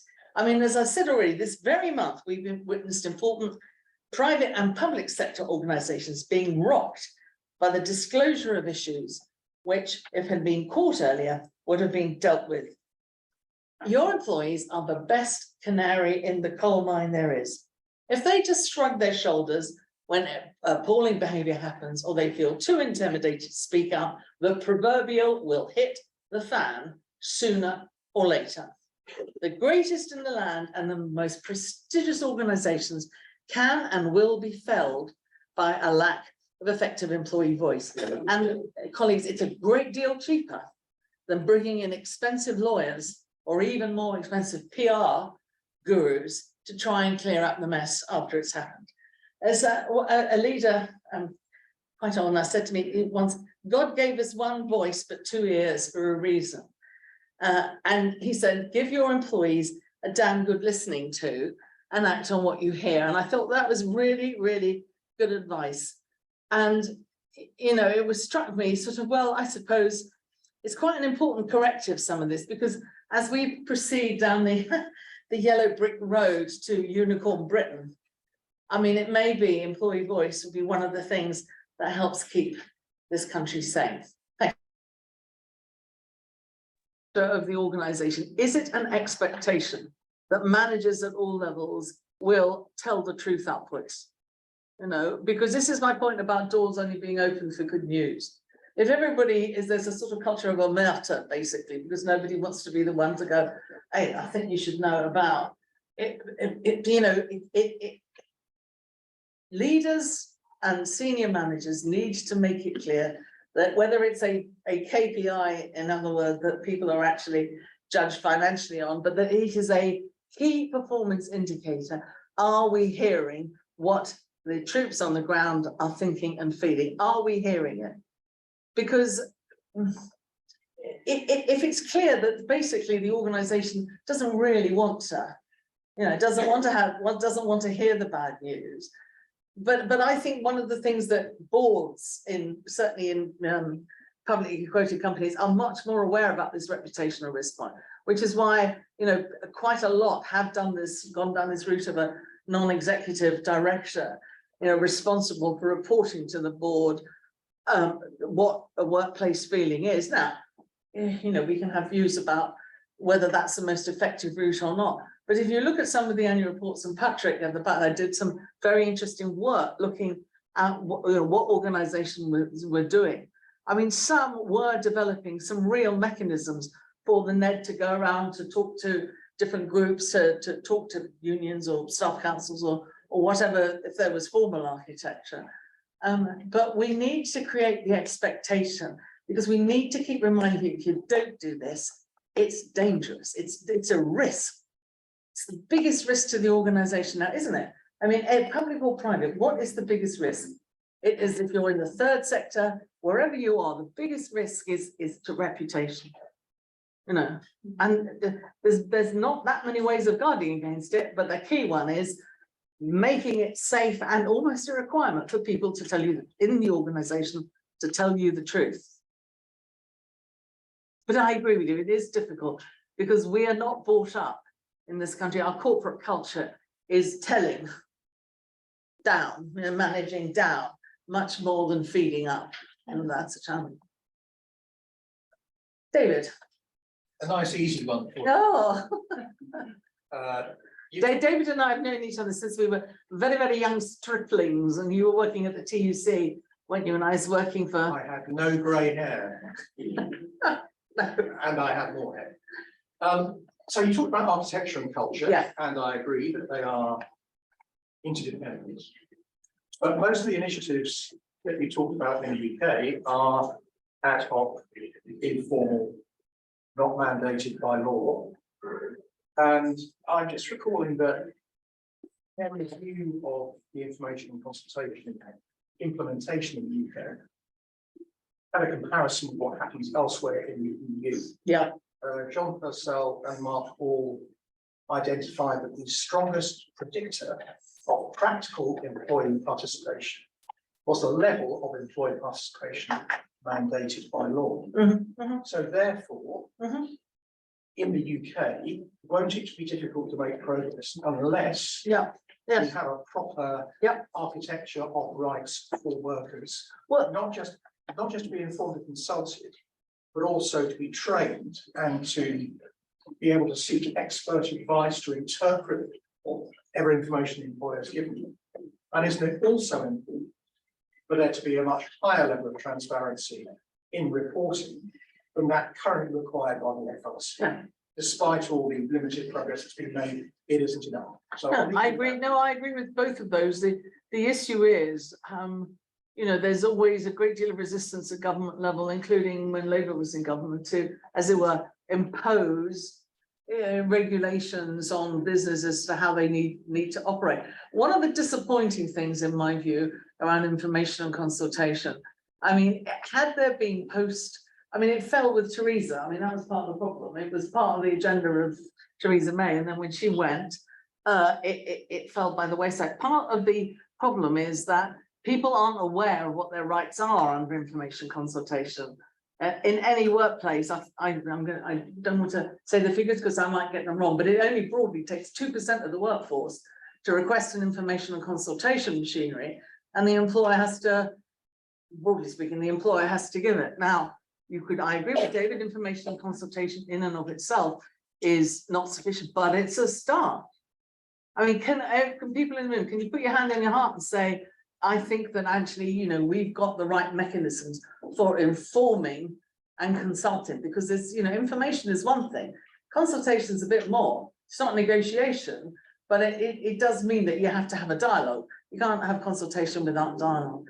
But I'm also very disappointed, and my union colleagues in the room may not like me saying this, that actually unions haven't seized on information and consultation in a way that, I mean, in the past, unions saw information and consultation route as a threat to the union. But actually the opportunities for information and consultation, I mean, I think, you know, if they happen, they could make a very big difference. And one of the things, David, that you and I need to talk to the Labour opposition about is, you know, what are they going to do about encouraging workplace dialogue? I mean, you know, we can find a way of phrasing it that makes it slightly less threatening, but, you know. Great, thank you. Thank you, Nita. Thank you. That was brilliant. Thank you. Wonderful, wonderful. I'm now going to invite Heledd Straker to come and speak. Heledd is a people evolution consultant at Digital. I'm kind of really pleased to be able to get Heledd to speak to today, because I've always been really in awe of the work she does and the way she asks us all to challenge our thinking and encourages us to explore new territory. And one of the things that Heledd asked me actually before this event was, she said, how up for innovation are the audience? And I said, lots. So, you know, live up to it. You know, you'll be fine. Yeah. That's Hello, my name's Heledd. I have been workforce futurist for about 15 years. So I've seen many trends come and go. I currently work for Digital, a technology company where I work in their sort of people strategy house. And it's, you know, so I'm a people evolution consultant at Digital. And what my approach tends to be is I do an awful lot of horizon scanning. I just pay attention to what's happening in the world. So that I monitor how it changes our values and our behaviours. And because we live in a knowledge economy, how people, all of us, take our new values and behaviours, because we're very adaptable and like to normalise change, and bring that into the workplace. And what tends to happen as a result of that Within a couple of months to a couple of years, with change happening in the outside world, tend to then be seen in the workplace. So I'll be talking to you about that today. Some trends that have been happening, specifically focusing on inclusion and also the work we've been doing at Digital, and a couple of takeaways that could be helpful for today. So there's been a few mega trends shaping our world. Originally, this spelt the word chess, but to say the word, I did a chess analysis, is very much like, it sounds like I'm a boy from the 90s. So I had to rearrange the letters. So we got a few big things that have happened that shape how we work today. The first one is around health. We have very much a collapsing health system everywhere, from nurses and doctors' strikes and massive waiting lists. I've been privately diagnosed with ADHD, but I'm on an infinite waiting list to get medication. So, you know, I'm just having to cope with that. And we're seeing it also in the US as well. In the economy, we have just a growing inequality. It's been said in previous talks. Richer are getting richer. We know with the energy crisis, inflation, and greedflation, if you've heard that term. And just this week, we had two bits of news where the Bank of England had the absolute audacity to say that we have to get used to being poorer. Meanwhile, 6 million food packages were given to children alone in the UK. So that's like telling those children that they just have to get used to being hungry. Meanwhile, in the climate world, we have a very much a polarizing approaches in the two governments in the US and UK in particular. You've got the Biden administration with their gigantic climate package. Meanwhile, in the UK, we are opening coal mines and pouring sewage into our waters. Then socio-political. So this is probably the one I'm most worried about. We are becoming more controlling and more authoritarian. We've seen that in the invasion of Ukraine, Roe versus Wade, and the LGBTQ moral panic, which is very similar to the one that happened in the 80s. And there's very much a let's roll back some rights that were gained a few years ago. And I'm not liking that trend. The positive one is about technology. So I'm quite a skeptic when it comes to tech trends, because people are like, AI is going to take our jobs. And I'm like, no. That would be people in power using technology to make themselves more money, and as a result, people lose their jobs. But what tech has done in the last few years, about 4 years ago, you know, video calls were not the norm, and video technology sped up the, being able to remote work. So initiatives that would have taken literal years to change for us to work more at home got sped up to a few weeks, which shows that we can change when we want to. And also things like AI has become much bigger in the realms of health and medicine, and also climate change, and also in how we work. So like ChatGPT. So there's this concern, are we going to lose all our jobs? Probably not. It's a tool that we'll probably use in the same way we use Alexa to cook eggs. So what does that mean for how we work? So there's been 3 themes that have been happening and will continue to happen over the next couple of years. They are healthy work environment, equitable personal growth, and the backbone that drives all of them is a force of social good. So you've got holistic well-being. COVID's helped us talk much more openly about mental health. People can say, I'm taking a mental health day. And talking about mental health and other types of health issues means that we're better understanding them. And so now we don't necessarily accept the excuse that a yoga class will fix a toxic work environment. Empowered working is very much about where we work. Most companies, something like 80% of companies, have hybrid working policies. There is a bit of a tug of war between employer and employee right now around where we work and when we work, with the 4-day work week being actually quite a success, but employers still kind of going like that about it. So we'll see where that goes. We've also got courageous leadership. So leadership is actually going in 2 directions. You've got your Elon Musks of the world, being mini tyrants, and you're getting that in a few companies. But actually the existence of companies even having a hybrid working policy is actually a sign of courage, because that's about letting go of control. Another sign of courageous leadership is the demands of employees. So if you look at the Edelman Trust Barometer, it's a really good source for employees sort of thinking across the world. And around 70% of employees want their CEOs to stand up for social issues in the absence of governments doing it. That's quite specific. So there'll be none of this sitting on the fence and not wanting to take a stand on like social injustices for fear of seeming political. This is wanting a leader to actually stand up for what's right, which actually takes a lot of courage. Equitable personal growth. So this is diverse. So we've got diverse experience pathways. That's not different options. That's literally designing everything from performance management to your workplace strategies to your, workforce planning around the future people that you want in your organisation. So we're actually designing to round the people diversity that way. Fair reward and recognition. So as a geriatric millennial, I know that I earn 20% less than my parents did at my age, and Generation Z are today's poorest generation. And so they are far more likely to reject anything that looks like an unpaid internship as the exploitative practice that it is.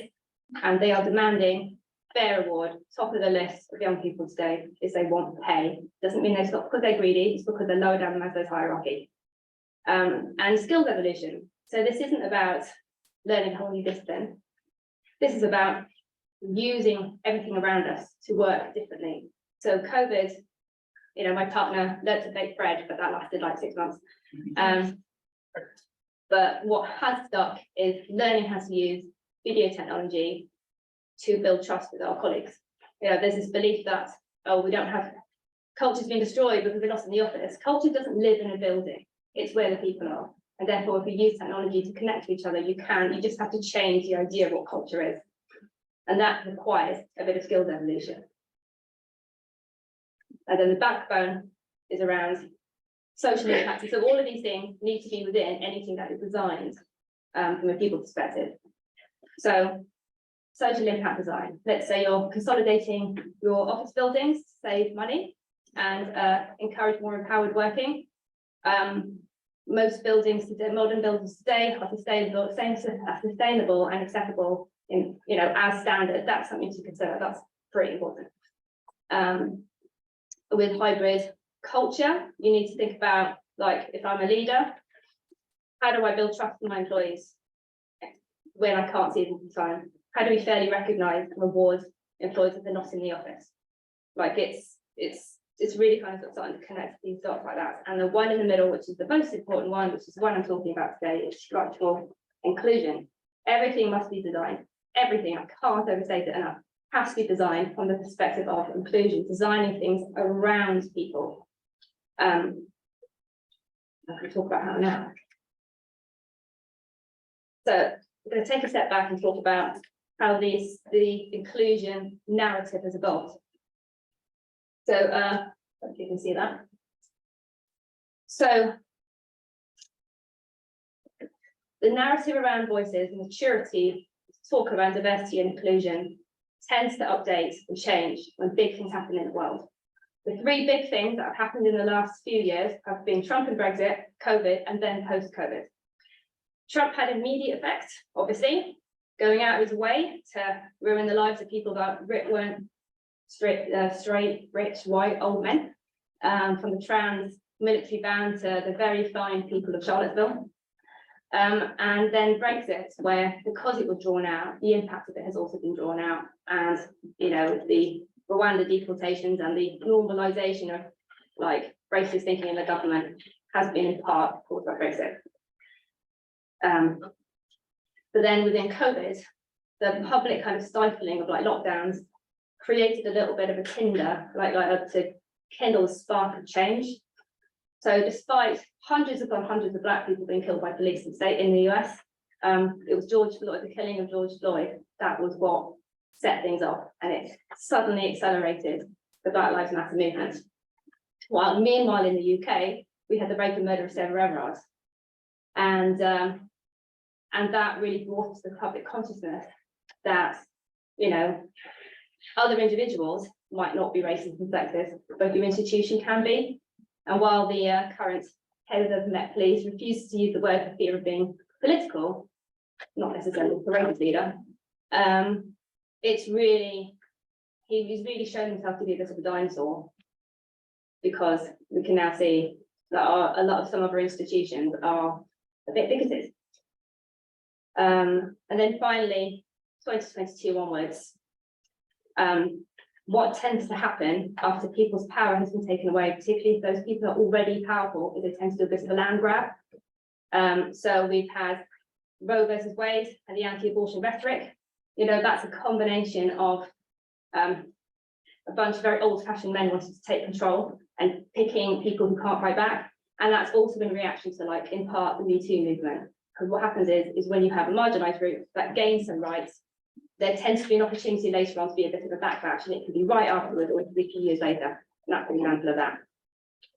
And also you've seen that despite female world leaders being praised for their managing of the COVID pandemic, they're the ones that have left all of a sudden recently. And there'll be many reasons for that, but definitely a bunch of it will be a bunch of institutions with some misogyny. But there is some good news. There's a yellow bar at the bottom around neurodiversity. The COVID actually helped raise the profile of not just people with mental health, but also neurodiversity. It's all kind of linked, which gave us more of a voice in workplaces, which is really great. However, because our voice is very new, people are like, oh, it's becoming more normal. That's great. However, I've already heard anecdotal reports that companies making redundancies are disproportionately affecting people who are neurodiverse. So that's good. So we'll see how it all starts to pan out over the next few years. So what have we learned about sort of inclusion topics and inclusion thinking? They are organizations can be institutionally biased, even if the people within them are not. Inclusion leads to diversity, demonstrated by if you exclude people and erase people, it just promotes homogeny and it just silences people and it allows rights to be rolled back. Equality doesn't equate to fairness. So the Casey report on the Met Police openly stated that you had seemingly objective promotion and disciplinary processes, but what a coincidence, like lots of white people got promoted and lots of people of colour and people of non-Christian faiths were being disciplined and booted out. Because just because something seems equal doesn't mean it's fair. And power asymmetries, this has been a really big one, a real big learning personally for me over the last few years. Because if you're in a position of power, you often got there because of your privileges, and privilege, you can't see your privilege, it's invisible. Like I often can't see what it's like to be white. I just can't, because the world's designed for me in that way. And the problem with that is if you've got people in charge who've benefited, often they will see, not everyone, will see marginalised groups just complaining or being difficult. Like I've been called a difficult woman more times than I can count.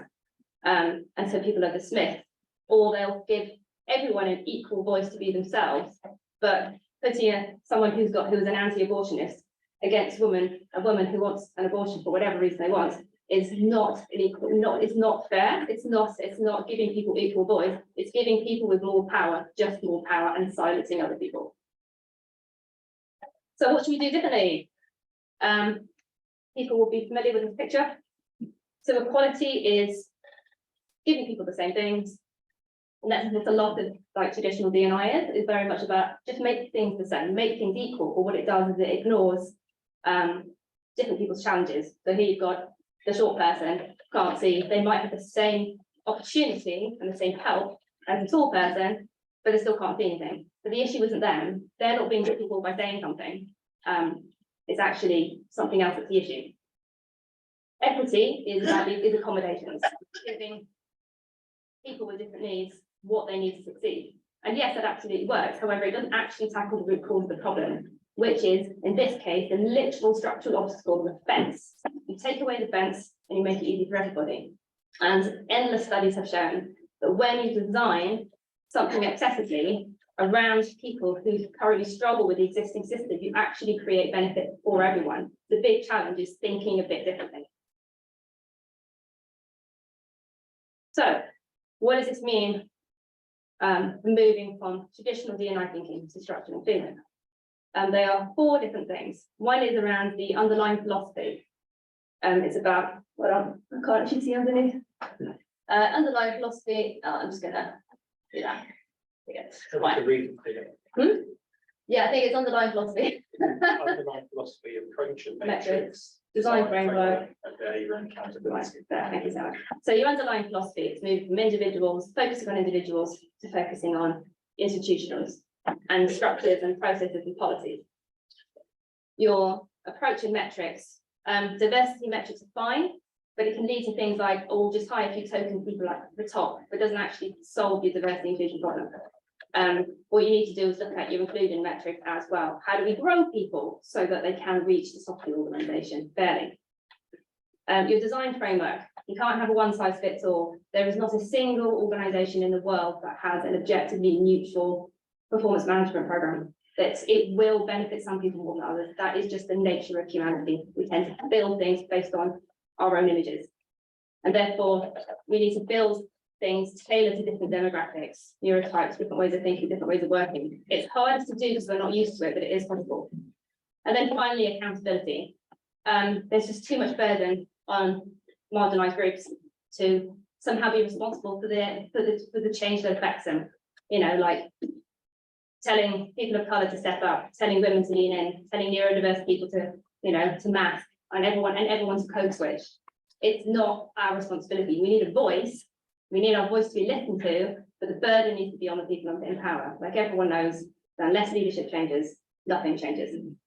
And again, it is possible. People just need to be prepared to listen and do something about it. So this is what we have done at Digital. So a couple of years ago, no, about a year and a half ago, I went around and literally just talked to as many people as I could, and I asked them to explain to me what their experiences of inclusion and exclusion were in the organisation. I talked to all kinds of people. And from that, I built this strategy. So our vision, which is being updated, is that all Andes feel included and valued, experiencing equality, equity, and justice throughout their journey at hand. And our inclusion outcomes are based on the idea of a tree. That you start with the roots, because you need to focus there, and then from that the tree can grow and then people can flourish. And these are the 5 outcomes. The recognition is about data. You need to know who you have in your organisation. It's not just about tracking, you know, tracking and controlling the people who are different. It's about understanding who we have, and specifically around accommodations and where the structural inequities are. Because only when you have the data can you actually call out and make visible the organisational inequities. We want people to be counted. That means things like everything from designing a social event around the people who are actually attending, to when you're making a big business decision, making sure diverse people are in the room.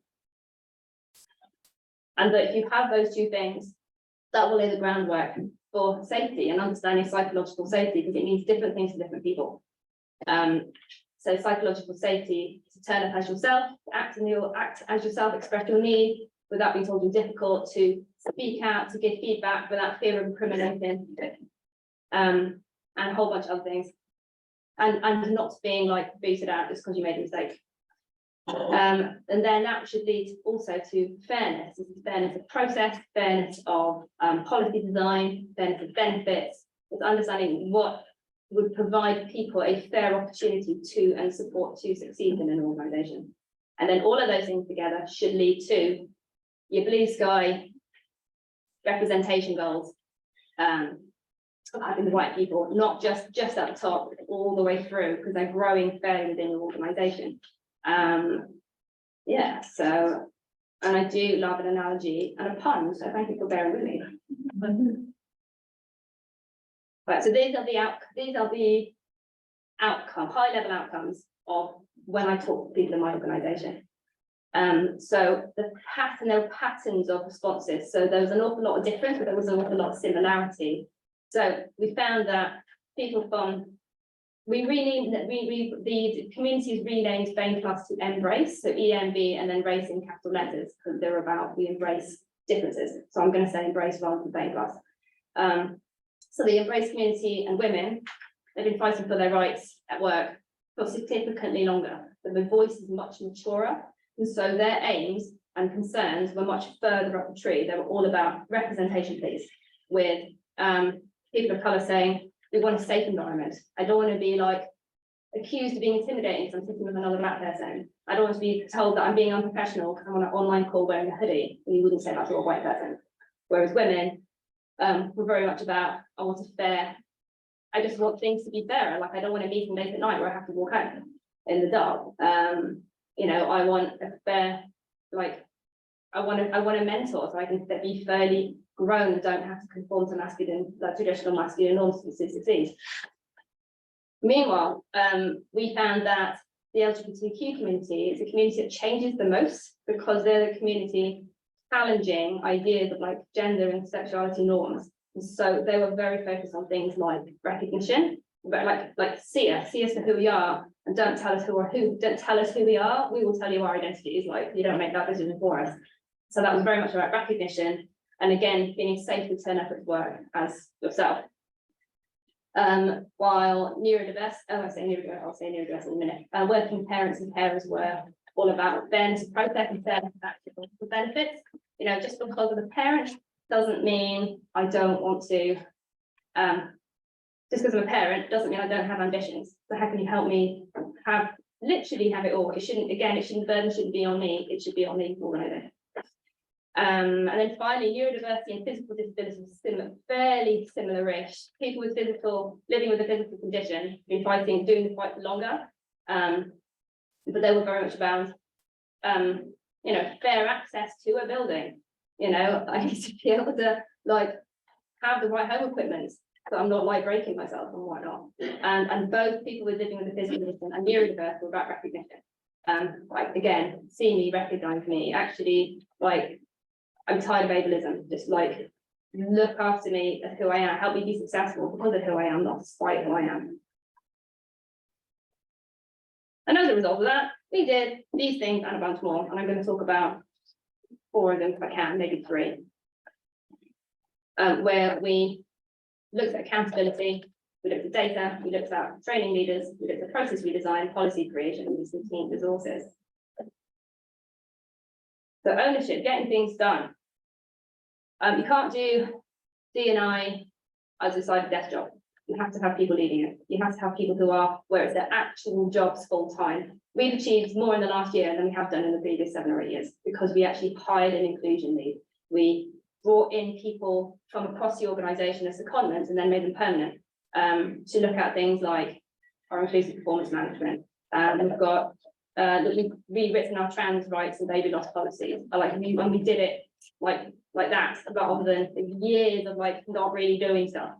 And it's all because you need people to own it and they need to be rewarded and recognised for this work. We need to get the data right. I cannot, over here. Oh, that's really big. Okay, I don't know what happened on the left here, but I'm going to talk through it.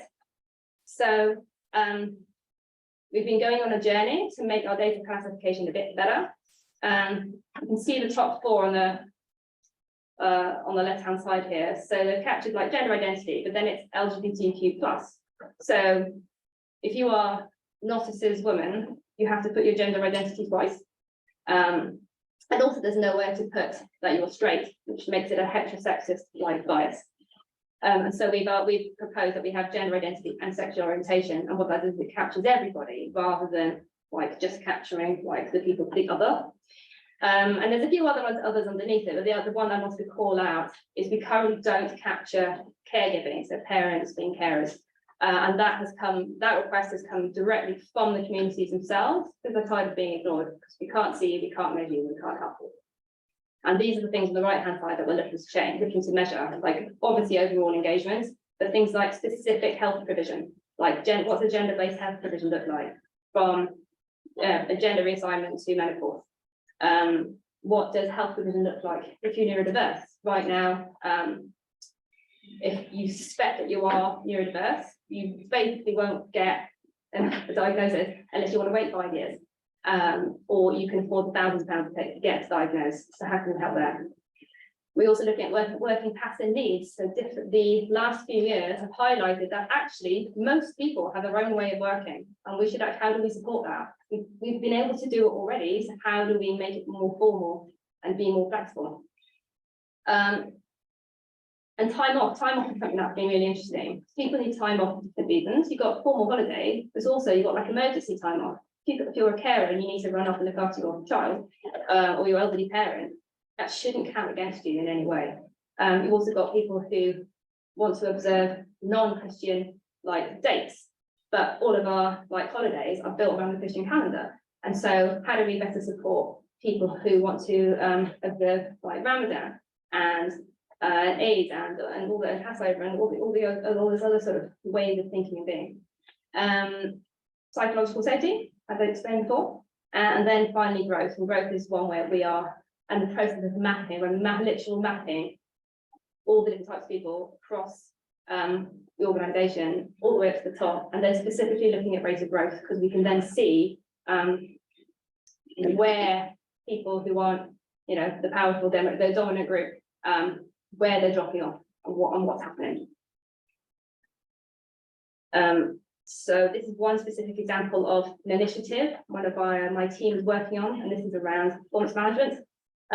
They're redesigning it around our values of wonder, share and delight, because wonder, share and delight crosses roles, levels, and it shapes how you show up, shapes how you treat others. And so our skills and behaviours are being redesigned specifically around our different values, and we're using things like personas and user journeys to really bring that to life with different roles and different types of people. And then we're supporting it with growth feedback, so it's around kind, forward-facing, continuous feedback. None of this twice a year. This is what you should have done 6 months ago, but now it's too late and now you're not getting that promotion. We're looking at personalised recognition and decoupling it from awards. So different people like to be recognised in different ways. How do we formalise that? And then learning, unlearning and relearning. Things change all the time. So how do we help people not just learn new skills, but learn new behaviours and ways of thinking, and supporting that relearning without punishing people for getting it wrong. And the one before that, and the one up, but I forgot to put on here is about mentorship. So people join the company in different places and different starting points. There's someone who comes from a Russell Group University with like, you know, an outstanding tech degree is not the same as someone who's taught themselves. They have the same ability, the same prospects, but you've got to support them differently from the beginning. And so we're also introducing a new way of mentoring people from the beginning. And then finally, we created a website of inclusion materials for the teams. For our team, and the objective was for teams to be able to just pick up and put down whatever works for them to improve, like to help prove inclusion, like on the ground. So for example, we did lots of things like we redesigned team and social events. We had a guide for that, with a content delivery guide, because like the colours you use and lighting you use and text you use and sound you use isn't neutral. It's all designed around people without visual, auditory impairments and people who are neurotypical, and a bunch of other things like that. And so this content delivery guide is things we've looked at, things like, you know, text can be a challenge for people dyslexic, ADHD, visually impaired, sound sensitivity, like in videos, can be a challenge with people who are autistic or have a hearing impairment, with light sensitivity, so if things are too bright. Again, that would affect people who are visually impaired and people who are autistic, and colours. So we have a very bright colour scheme in our digital brand. Red is like, it'll melt your brain if you're me. And so we're in the process of changing the colours very slightly so it doesn't melt the brain of autistic people. And we've got and the whole document is like this. It's got loads of ideas so that people can be like, if you're making a presentation, if you're changing the website, if you're doing this, that, and the other, this is how you make it more accessible. And this is what I'm going to leave you with, is these 5 things. You need to do these 5 things. In fact, number 0 is get the right people on board. I forgot 0. You know, when you like send materials and then like a day later you go, oh yeah, I should have put that really important thing. So the really important thing is don't do this as you start a desk job. You have to have the people doing this properly, like full time. You bring people in if you need to. Top 2 are really about data. You really need to know who you have in your organisation. You need to know how their lives are being affected, and so you can measure it and change it. Ask for experiences. Experiences aren't your anecdotal opinions. These are people's truths. You need to listen to people's truths, because it might not be all facts, but they will shape how they behave. And also, if you're in any kind of marginalized group, you know what it's like to be ignored and to be treated like what you say is unimportant and that you're making it up. And so listen to experiences, understand people's like how they feel, what they see, what they experience, and read this and use your then data to like build strategies based on that. Iterate the vision. I say iterate, you know, I've got a nice flash vision, but that's changed like a bunch of times since then. Keep changing it, because the more you learn about people, the more it will change. We do an awful lot of user-centered design approaches. We do, like I said, personas before and user journey, and we do lots of imagine a world where. So like, imagine a world run by only women. What would meetings be like? When would they be? Where would they be? And the more deep dive you can get from the perspective of different communities, the more like interesting and novel ideas you can come up with. And finally, make leaders face the power of music. It's, you know, the voice of the margin of communities, but the burden on leaders to actually recognize and use their privilege to actually help others. And that's it. Thank you.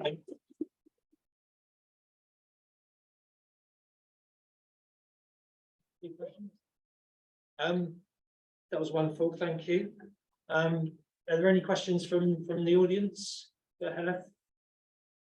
Thank you, that was excellent, really inspiring. I was really interested talking about your inclusion outcomes. Yeah. And before that, you were talking about moving from diversity metrics to inclusion metrics. Yeah. I wholeheartedly agree with that, but they're quite difficult trying to come up with those. And I was just wondering the type of metrics that you've started to form and how you've been able to do that, linking it back to data being one of the key actions. Yes, no, you're right. So we've been thinking about it from it doesn't map directly, but having inclusion metrics as the actions you're going to do and the diversity being the outcome, because inclusion leads to diversity, right? So I've been working with our inclusion lead to map this out specifically. And we mean things like in recruitment, you want your diversity output is you want X number of different types of people. But the sort of your inputs metric, I don't know what the formal term is called, is making sure you have at least, if you're hiring above a certain level, making sure you have at least one person who's diverse in every shortlist. Like, make sure you do it, and that will also break through the stigma that. But what if there's a better dominant group person who will now miss out because of that? And we're also looking at with our promotions, how we do promotions. We sometimes do it, some departments do it with panel, which I'm not a big fan of. But so what we're doing there is making sure that people on the panel are populated with diverse people, and that's for everyone, not just for, as a neurodiverse person. While it's nice to have a fellow neurodiverse person in the decision making, that should be the case for literally everyone, because it creates a level playing field. So those are the kinds of things we're thinking. It's the how do we do concrete actions and then measure those, and then in order to lead to the diverse outcomes as well. Any other questions from the floor?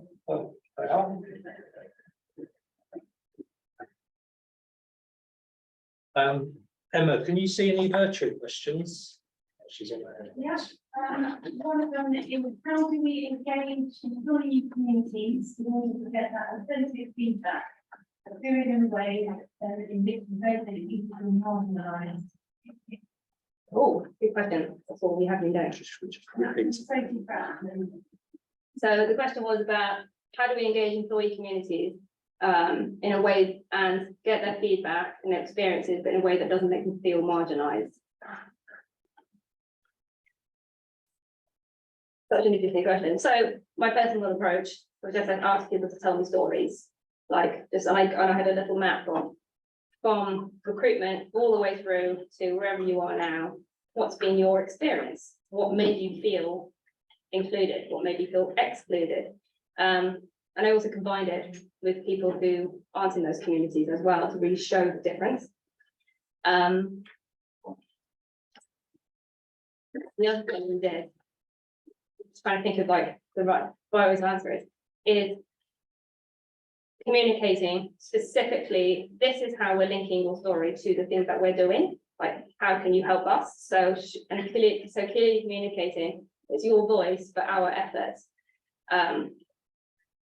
So your voice is enforced, but we don't expect you to make the change. We will make the change on your behalf. That's something else we've been doing as well. Does that answer the question?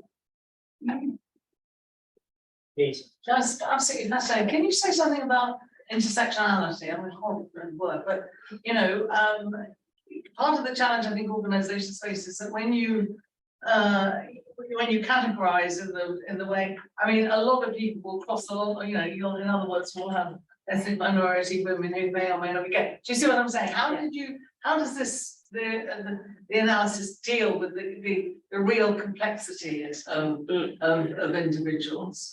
That will be, so that's something that got highlighted as a limitation of the very original research, which was we've looked at people individually, they're not in the round.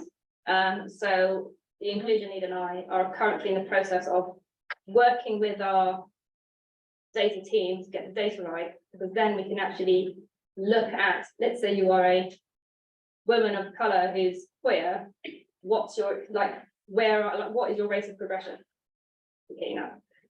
So we're doing it, trying to take both the data experience, data analysis, we can actually track the changes, so we can see structural inequities, and we are also, we're both also doing is essentially starting to get the communities together, so we meet together and actually share stories, because we may so much we share, but also specific experiences that are unique. So if you're if you are essentially one person but part of 2 or 3 communities, like understanding the compounded impact of different structural inequities will have on you, and then using that insight to then change things. But that's like in this pipeline, we haven't actually looked at that yet. One more. Okay, thank you. This may seem a light question, but before too long it may become a hard question. In your opinion, do you think artificial intelligence, if it contains the right inputs and evidence, do you think it can produce better, fairer workplace policies than a HR director or business leaders will be able to? Well, that's a good question. I'm very interested in AI and the impact it has on society. You know the term BIBO, bias and bigotry app. So we all know, so in some ways it could be better, but an AI is still a program, more or less. And whatever you put into it, you will get an application of it out. So it will do whatever it's being programmed to do much better and more effectively than the HR director. But if it's been programmed in with the wrong biases, it will just produce worse effects. And because humans have we tend to defer to authority, and we see, and the narrative around AI is super amazing and godlike and better than humans. Therefore, we should listen to the AI, no matter what it says to us. And our behaviours are nudged by AI as well. There is a risk that you might have an HR director using AI to make decisions that make things a lot worse. It's been happening in the US for a while with the Compass system used by North Point around recidivism rates, where this piece of AI looks at people and then looks at their background and gives them like the survey on them, like, where do you live? Do you live in a poor area? It means you're more likely to commit a crime again. And so there's been cases of a black woman who did like very much misdemeanor when she was 17 versus a man who was literally arrested for like aggressive, not just robbery, but like assault and all that kind of stuff. And the woman was given a harsher sentence and was predicted to commit a crime again versus the man who was literally let off and went on to commit more violent crimes. And the judges are looking at this going, oh yeah, sure, that makes sense to me. And because it reaffirms their own biases, and that system's been going on for years in the US, and I'm concerned that will have an HR as well. So I'm saying yes, and also no. And also a lot of HR directors and businesses don't understand how AI really works, which is another risk. Right, a bit of a big answer. Great, thank you. One more question from the back. Might need to repeat this one for the analysts. Okay, so just kind of on that question, just a little bit of thought in my mind, with a lot of the AI guys capturing the fact that generally the diversity in tech is quite poor, so that we can create the program for platform. And kind of, I know you said in your organisation you're going after experience, but what does your workforce we're doing this one, actually putting that in to make sure that the people behind the scenes are also just that they're trying to help. So you're asking about we're making efforts to listen to experiences and change things, but making sure the decision makers are actually diverse themselves. Yeah, so that is something we're working towards. So we did that. We started with the inclusion need. We looked for people who had a diverse voice. So he's now building a team of people who are different and different, not look differently, they think differently and act differently. We don't have a terribly diverse leadership, sort of do, but we do from a gender perspective and not from an LGBTQ or ethnicity perspective. And so what's happening is my manager is basically carving the way with the CEO directly to basically show the importance of inclusive and diverse thinking. It's creating a path for me and inclusion leading his team. So that our voice gets bigger, so that we can point out that's microaggression built into a system, and we're starting to get listened to. Like initially there was the office to just small changes to the performance management process of redesigning the paperwork so it was neurodiverse friendly, and we got resistance from that, saying, oh well, I'm a morning person, so I only want performance management stuff in the morning. Like, why is that? Why am I getting that? And people were saying as if the need was a preference. We're now starting to change that narrative because we've got that little roots to the CEO. One more. Very quickly. I just wanted to say that you there, you're using it to kind of basically improve representation within your work. Do you use any external benchmarks to guide yourselves, or is it more focused on improving representation within the organisation and just dealing with what the see being kind of short? You look externally, because I'm asking that because it's something that I'm thinking about. External benchmarking is fantastic. You only even have the second phase between phase and beyond over time. The progression, so What we do. Yeah, so we did originally look externally, but the situation now there isn't the best. So didn't really want to use a low benchmark. So what we've done is we've mapped out our representation targets and growth targets, like rate of progression targets based on the general population, essentially. And there's another element to it as well. It was a weighted system that's based on structural barriers that people face that we're sort of tackling. So it's very much internal, but based on who actually lives in the world, rather than, we don't really look at I'm honest, we don't really look at our competitors because we want to be better. Great, thank you. That was wonderful. So now we're going to break for lunch, and we're going to aim to come back.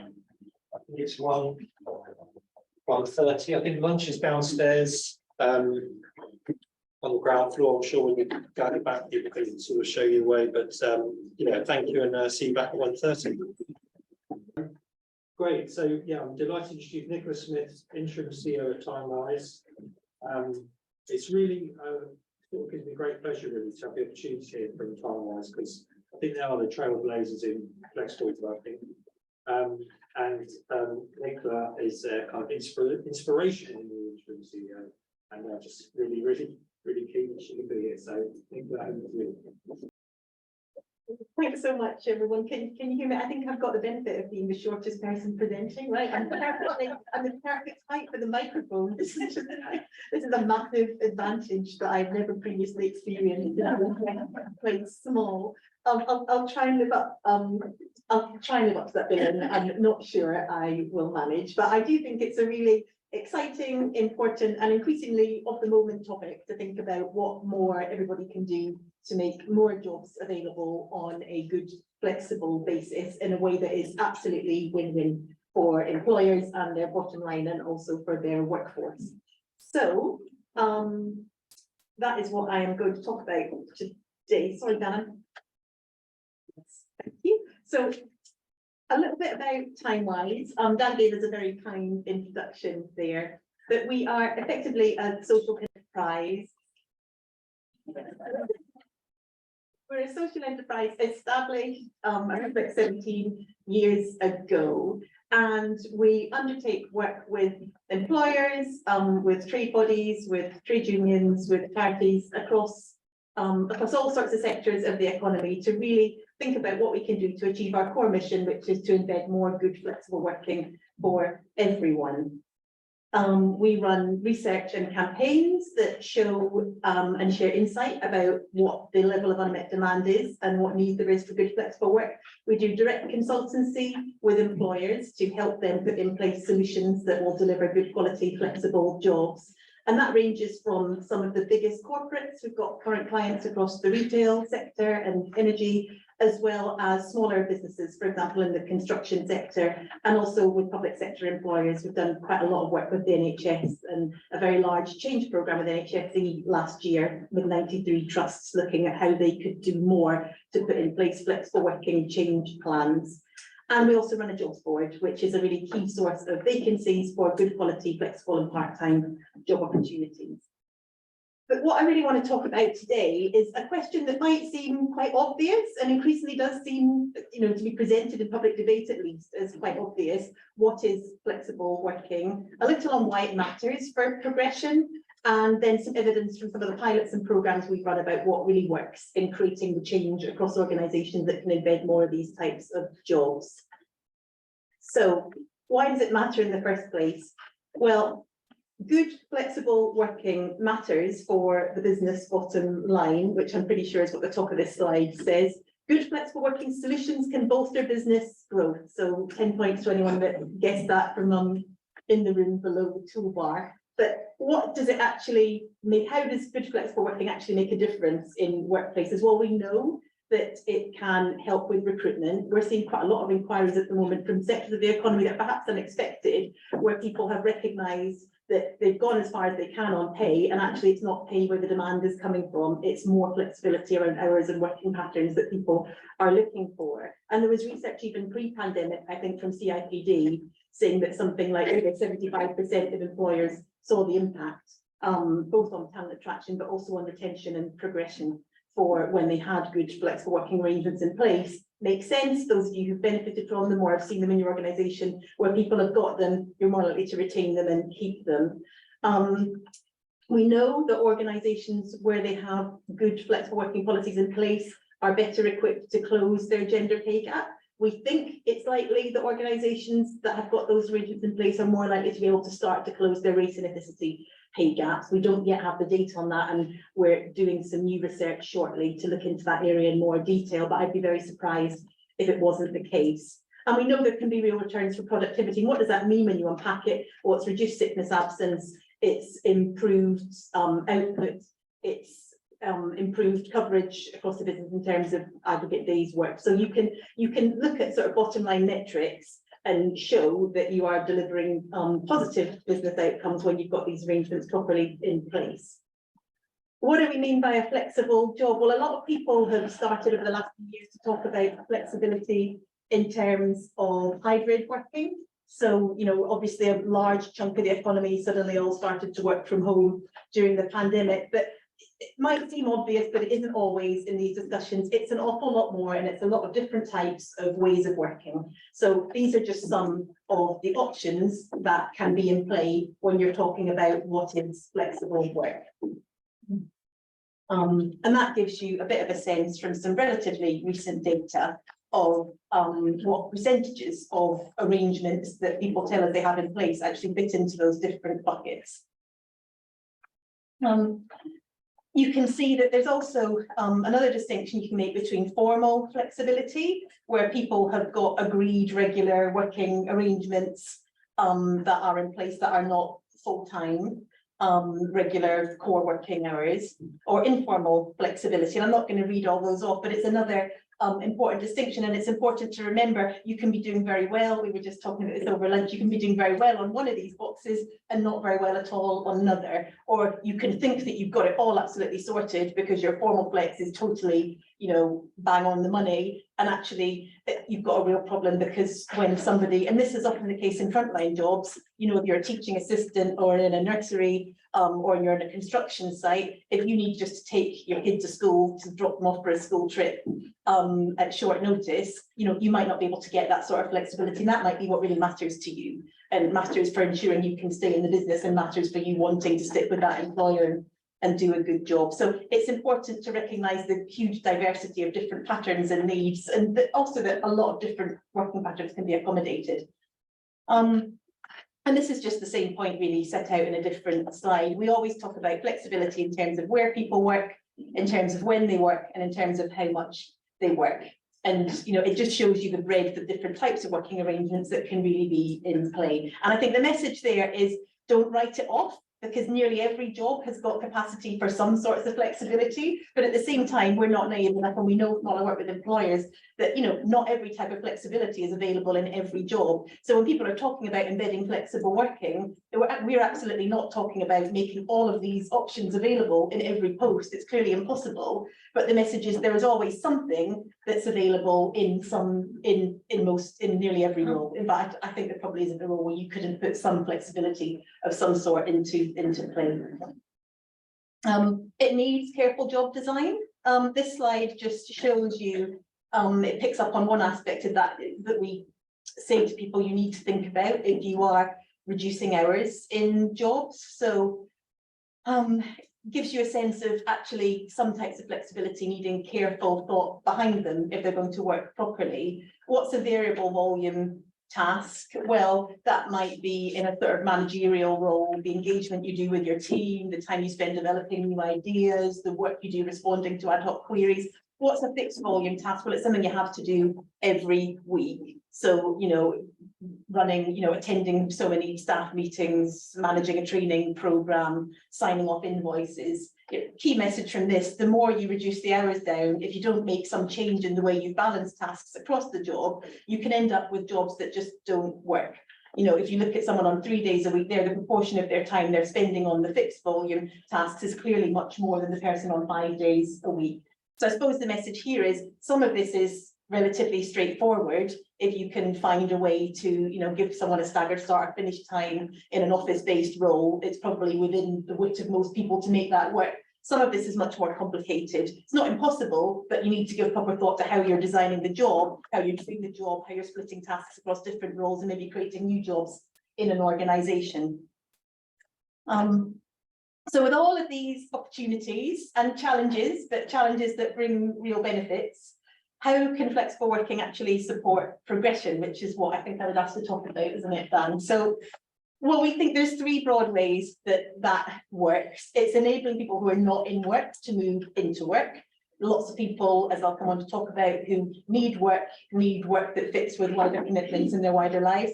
It helps people progress into better paid work. You know, a real challenge, you know, an economic challenge at the moment of people whose skills are being underutilized because they can't progress into the roles that are above the ones they're currently in, because they're going to lose the flexibility they have in their existing positions. And it can also be a way that helps people gain new skills and expertise. I was talking to a council recently that we'd done some work with, and they were reflecting on some young people who needed flexible work, not because, which, you know, you perhaps wouldn't always think of young people needing flexibility in work, very specifically because they needed time off to do the ESOL course at the college. So this young person had no chance of improving their English skills if they weren't able to have every Wednesday afternoon off. The college wasn't able to offer the course flexibly. It's a small tweak, but without the opportunity to change their hours in that way, that young person was never going to gain the skills that were going to allow them to progress. So, you know, it makes sense. A lot of talk at the moment across the press, from our Chancellor, even in the recent budget, about, you know, people who are over 50 needing to move back into work, progress in work, help deal with the massive challenge of economic inactivity that the UK is currently facing.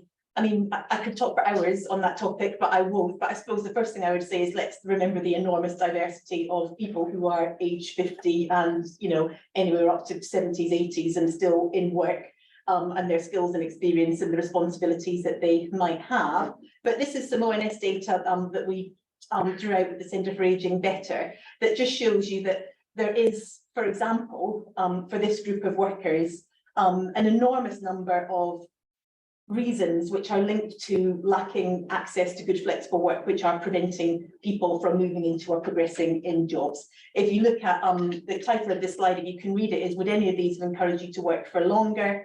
And you know, you can see 14% of people said yes, if I could work part-time, more than 10% said yes, if I had a chance to work flexibly, oh, if I could take on a less demanding role.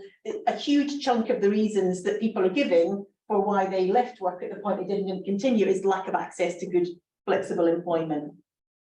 At the same time, it's not just older workers that need it. It's not just mums with kids that need it. It's not just increasingly dads with kids that need it. It's also lots of young people that say they want access to good flexible working and increasingly expect to have it as part of their employment package and as part of the way they want to balance work and their wider lives.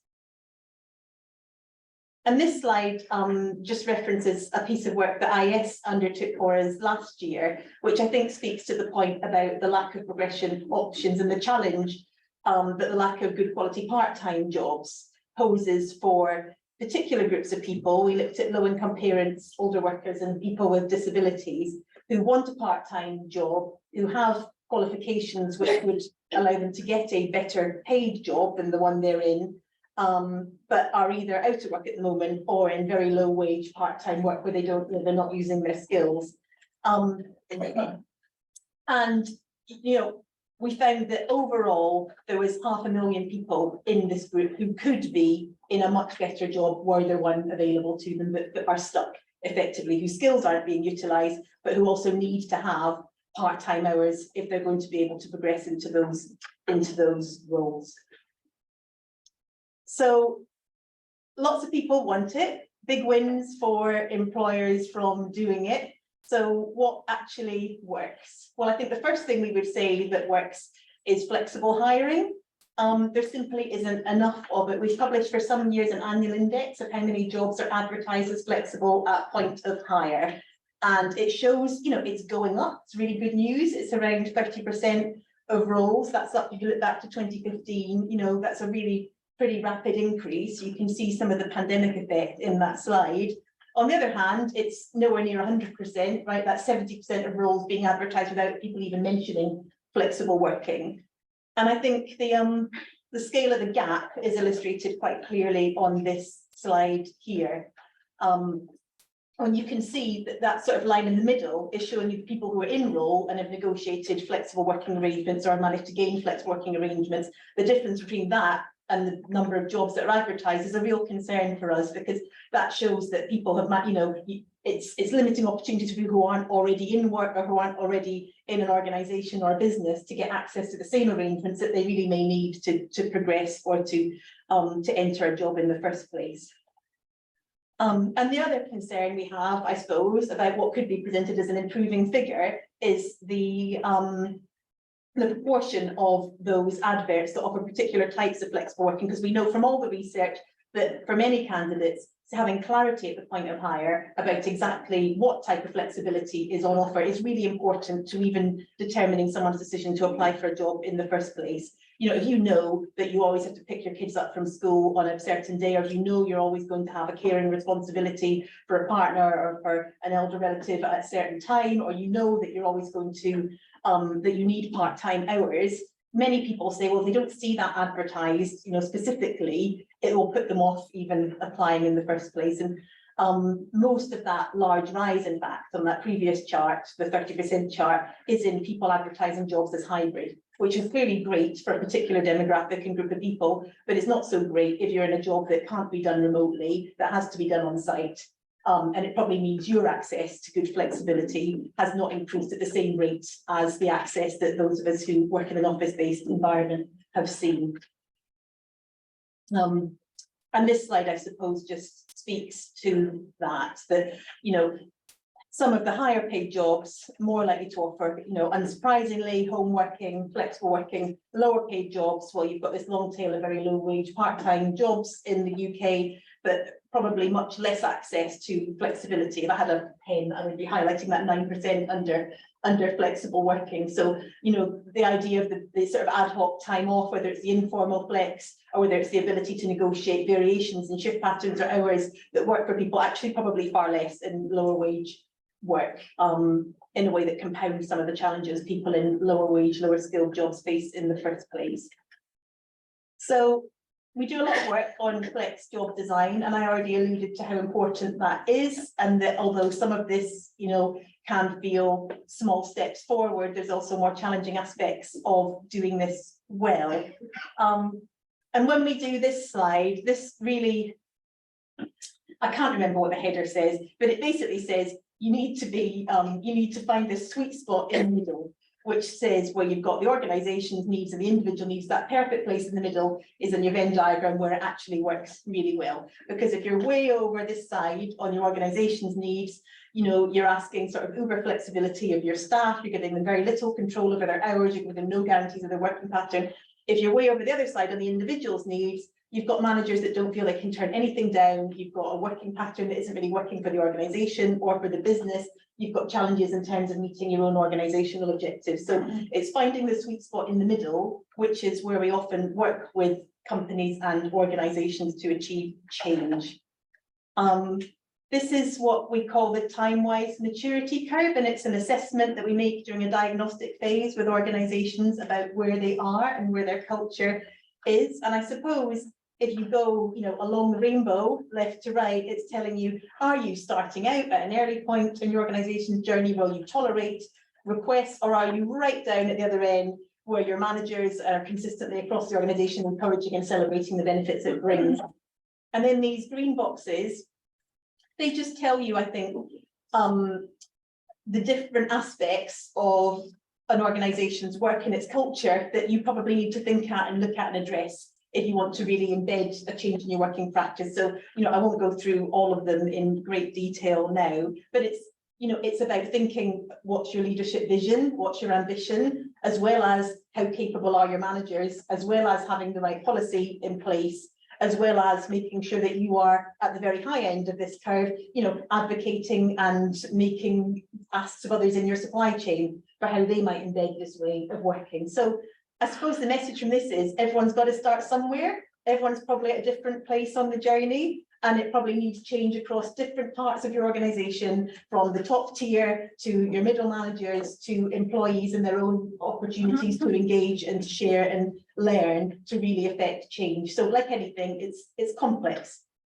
And this slide just shows you, the sort of change that we are talking about if you want to move from left on that maturity curve all the way up to the right. And again, this is one of the slides, I suppose it just gives a little bit more sense that we use when we're working with leadership teams to give people a sense of, the ongoing actions that people have to take to really start to embed a culture that shows an openness to thinking about jobs in a different way, to advertising them a different way, and to ensuring that managers are talking to teams in a different way about what's available. A point that we always make, it needs to be all roles. So, shift workers, people who aren't working remotely, can be included too and need to be included too, and have the same requirements that anyone who is in an office-based job has, of looking after their children or their parents or their partner, or studying, or whatever else they might need to be doing with the rest of their lives outside of work. And we have seen a growing concern, I think, from quite a few companies about a two-tier response to the pandemic, where people are now quite sharply aware that having put in place, often, large corporate, having put in place sort of quite good arrangements, having sort of thought about how they can improve their hybrid working for their office-based staff, there is now quite a risk of a disconnect with people who are working in the factories or in the retail units or in the frontline site roles, where they feel as if, well, they've got an even bigger disparity now with head office, who are now also being offered all this extra flexibility, or something not available when they're needed. Some of the big retail sites that we've worked with can see this really quite acutely, where your retail managers on site experience, you know, an increasingly challenging situation where they can't get hold of, or they perceive they can't get hold of the head office people because there's now an extra flexibility going on there, and it just compounds the sort of the challenge in the business if you want to hold that culture together, if you can't offer them a degree of flexibility in their roles too, which, you know, we know that good employers can. And what the sort of model that we use in that sort of work is called our shift life balance model, which again just helps employers look at people who are in site-based roles and think about the 3 key areas of the job that you might want to think about how you could shift. So what are the actual tasks that people have got to do? How much stability do people need about their hours? How much notice do people need of their shifts and hours? And have you got the workload right? If you can think about your jobs in that sort of way, and you can break them down using that sort of approach, we find that you can often find ways to think about improvements you can make in people's opportunities and in the sorts of flexibility they've got that can deliver quite significant change. Again, this just speaks to, you know, it's ongoing. You can get the message from the cogs. Don't stop at your flexible working policy would be my one takeaway from this slide. So what have we actually done? I've got a few example slides here. I think I'm sticking pretty much to time, aren't I, Dan? And then there'll be a bit of time for questions. So this is a bit of example of some rostering work that we did with nurses in working with the Burdett Trust for Nursing. And it basically found that we looked at 240 nurses, we looked across 3 hospitals, we looked across the different roster cycles, and we were trying to find ways of, in an environment where there are lots of constraints, anyone here working in the health service will know you need to have levels of safe staffing on the wards. There's clearly lots of recruitment challenges already. There's short staffing across hospitals, and there's, you know, ongoing demand for people to cover shifts at short notice. Could you find a way of moving from a very individualized way of rostering where people were given their shifts and had no opportunity to change them, to taking a team-based approach where people could work together to nominate their patterns and then had an ability to flex between themselves? You know, the idea similarly in this piece of work was to look at how you could increase input, how you could create the rosters collectively together, and also help build a sense of team so people were aware of how their choices and patterns affected others and feel more able to swap with a colleague where they felt that that would help enhance flexibility.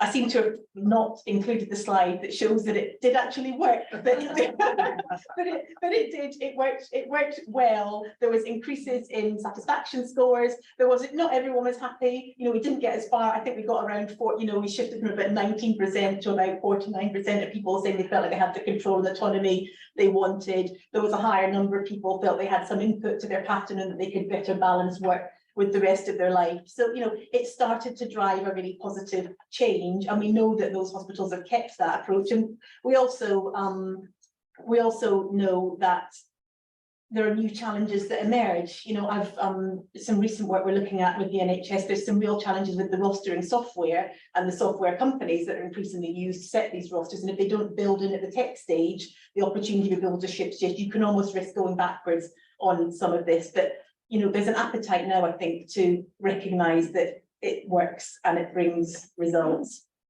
Another example from retail, where, you know, we know people are in lots and lots of part-time roles, but then limited progression from those part-time roles to part-time management roles. And also you can see here a degree of stigma about what part-time work might mean and whether it's possible for people to get promoted if they are part-time.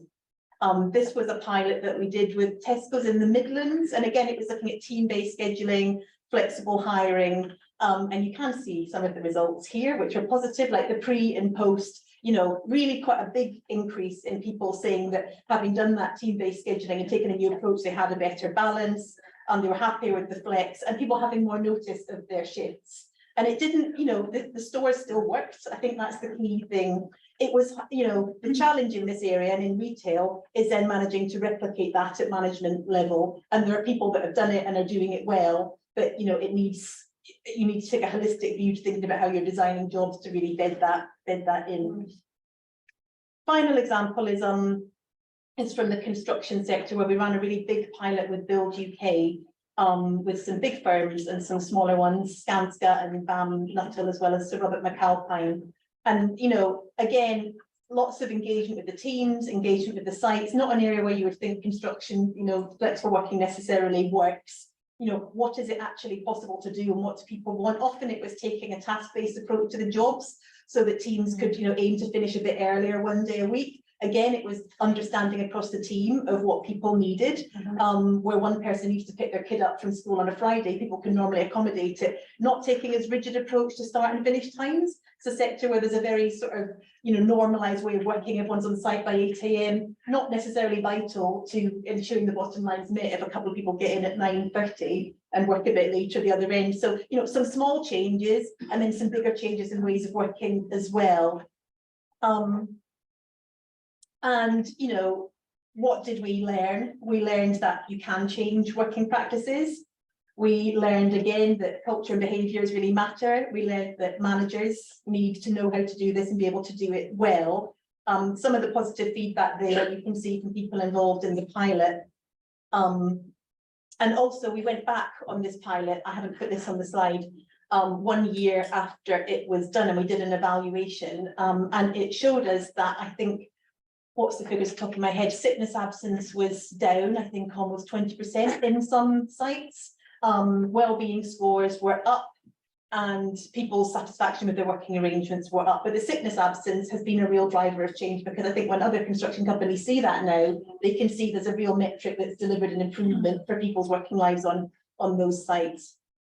And this slide, you can't see the title at all, but it's basically talking about our Fair Flexible Futures report in 2022, which looked at return on investment.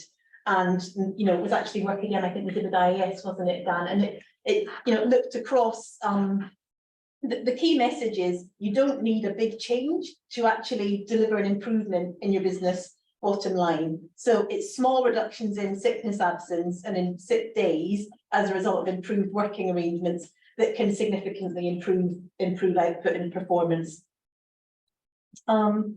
So I think that is the key message that I would leave you with. There's loads of information on our website, all those reports that I have referenced are there, the data that I put in the slides and the data that I haven't. Thanks very much. I'm very open to any questions you might have.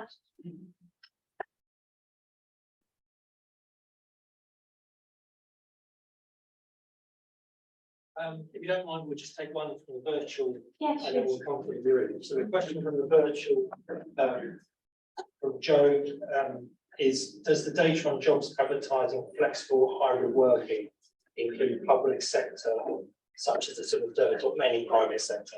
No, it's everything. It's run by a company that does a huge analysis of job adverts. They take a sort of sweep of job adverts across a sort of month-long period consistently every year, and then do an analysis of the content in those adverts to see what information they contain on flexible work. And if you look in the index report on our website, it's broken down by sector, so you can see, and it is higher across public sector jobs, but not universally. We also recently published a bespoke version of that for Scotland. And again, it showed sort of similar trends, health and education, you know, higher rates, but not substantially higher, you know, the sort of 30%, you know, there's not many sectors that get, you know, close to 40, for example, from memory.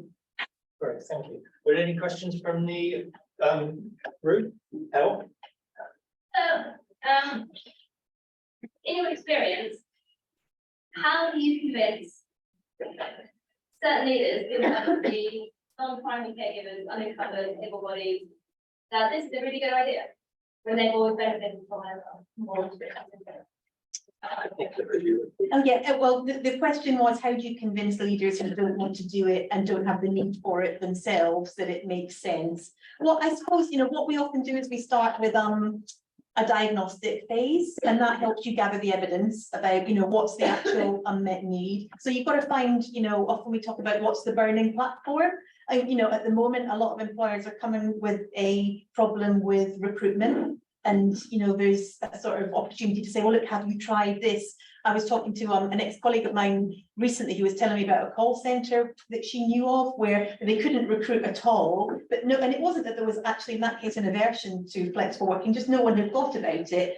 Someone suggested, oh, you could advertise part-time. They tried that and they were suddenly inundated with applications. So I think there's also the hard data, and that's increasingly where, you know, we're doing a big pilot at the moment with Wix and the Royal Free, trying to look at, you know, how we can gather data, hard data on the health improvements that you get when you put in place good flexible working arrangements. So I think it's also, you know, finding the return on investment hard facts that will show that this is worth exploring because it can deliver for your organisation. And I suppose also it's the employee engagement, and it's making sure that people understand the breadth of need and the level of unmet demand and what that might be doing, because, you know, not everyone has the employee data, but often we'll go into an organisation and look at it. We're not necessarily doing a whole new survey, but we're doing an analysis of existing staff surveys, engagement with existing employee engagement groups, with leadership teams, and identifying problems and challenges that actually people might not have thought about, and then being able to say, well, look, this actually is a solution that people are asking for, but it's also a solution that can help you, if you shape it, address these business needs. And that's, you know, that's where the win comes on that. That Venn diagram, there is always, in my experience, a sweet spot in the middle where you can show that you can help improve business or organizational performance, as well as addressing the needs of people to access more good flexible work. We have had one come through again on the online, if that's okay. Sam White's asked, are you working with organisations who have adopted the 4-day week? If so, what trends or feedback are you seeing?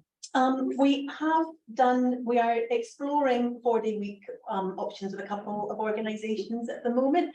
I think there's a few blogs on our website I'd point people to about 4-day week. We're very keen to say it is it's a positive solution where it works, but it's also one solution amongst many when you come to flexible working. And I think, you know, there's a great opportunity that's been created by the debate around 4-day week, because it's really raised awareness of people's need for more flexible working patterns, the opportunities. There's also a risk that people can think that if that's not the solution that's right for their organisation, that no flexible working can work at all. And I think when you look at some of the challenges to a 4-day week, you know, clearly in principle, the idea that if you work a pure 4-day week model, people may or may not know about, you know, would mean that you are working one full day less and you are increasing productivity by 20% amongst your staff as a result. And so you don't have to change people's pay, that they work for 4 days, and, you know, because of the extra 20% of output they produce over that time, you're able to continue without a reduction in pay, a flexible working pattern.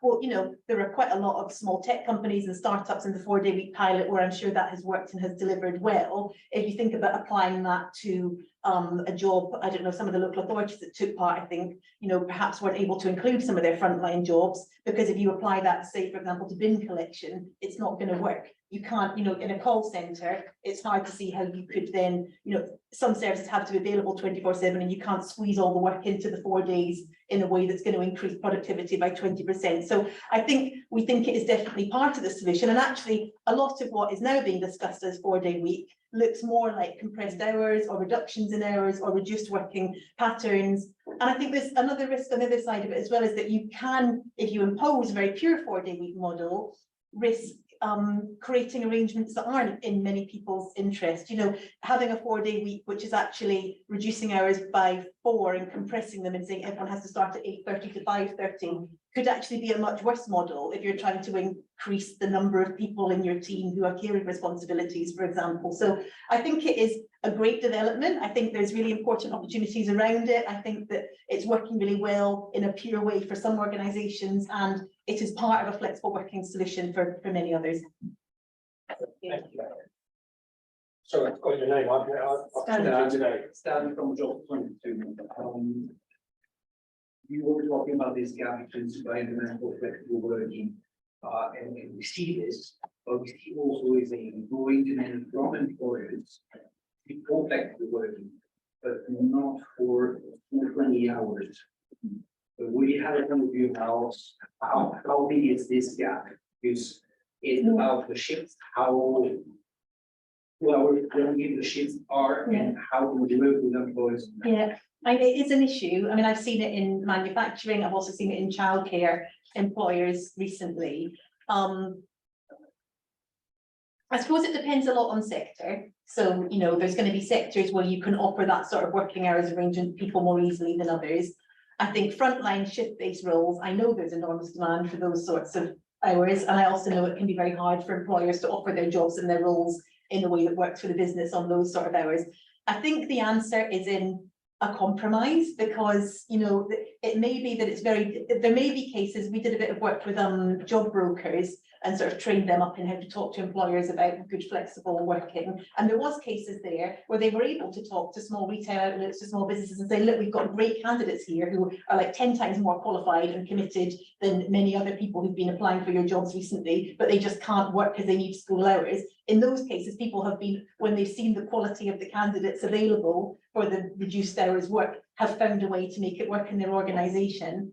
I think in others, you know, if you're running a big production line, it probably isn't going to be possible, let's be realistic, to say, I'm going to change my entire production line schedule, so I'm now running a special like 9:30 till 2 p.m. shift on the line. But it might be possible for you to change your shift so that you're running, you know, 7 a.m. till 2:30 instead of 9 till 5. And if you can do 7 a.m. till 2:30 and you can offer people part-time, so it's only 3 days a week, they have to get someone else to drop their kids off, maybe you've suddenly accessed a much bigger pool of people who are going to be attracted by the higher pay you're offering in the manufacturing site than in the other roles they might have got. So I think it's about, it's not all or nothing. It's finding that there might be, if you can do a bit of test and learn, a compromise that works both ways in the middle that could suddenly open up a whole new candidate pool. Any other questions?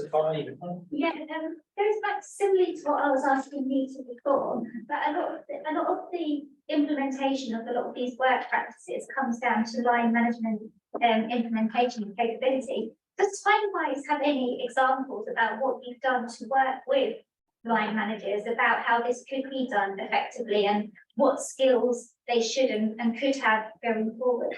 I think that's pretty core to most of the work that we would do, because often if you go and you do a diagnostic approach with an organisation, when you move into a pilot stage, what we're doing is working with an organisation to help support their managers to do this themselves. So, you know, what would we recommend? I mean, decent training, someone that they can check in with. You know, when our consultants are doing it, they're often doing clinics where managers can phone up and talk through examples and, you know, understand what might work. Peer communities where people can talk to others who are doing it and bounce ideas off and hear about when things have worked and haven't and what has worked well. I think also it's leadership enabling managers to try. So it's a sort of leadership message that says, look, we're trialing this and working together. You can be empowered to make a decision, because you can often find that managers can feel held back by either not, you know, by not wanting to, the policy is only going to take you so far, right? A lot of it, you will know, is going to be manager decision making around that. And if you don't tell your managers that you trust them and that they're going to be able to make some decisions within that policy themselves, it can hold people back from implementing it. So I think it's probably, it's leadership, it's having the right training, and it's having the check-in process, and it's recognizing that, you know, it is a bit of test and learn and development, and it's an ongoing learning process, right? Nobody is right at the end of that curve. Everyone's on it and doing somewhere and continuing to develop. So, you know, it's a continual learning process, not something you should just know. And I think acknowledging that is also probably important for managers. You know, it's a skill set you have to build and grow and develop like any other. Thinking about how you might redesign jobs to make them available on shorter hours is quite complicated. So you might want to get some advice and support on that, rather than just telling your managers to go off and, you know, expect that they can just do it single-handedly. Right, thank you. Any other questions? Great, thank you, Nicola. Thanks so much.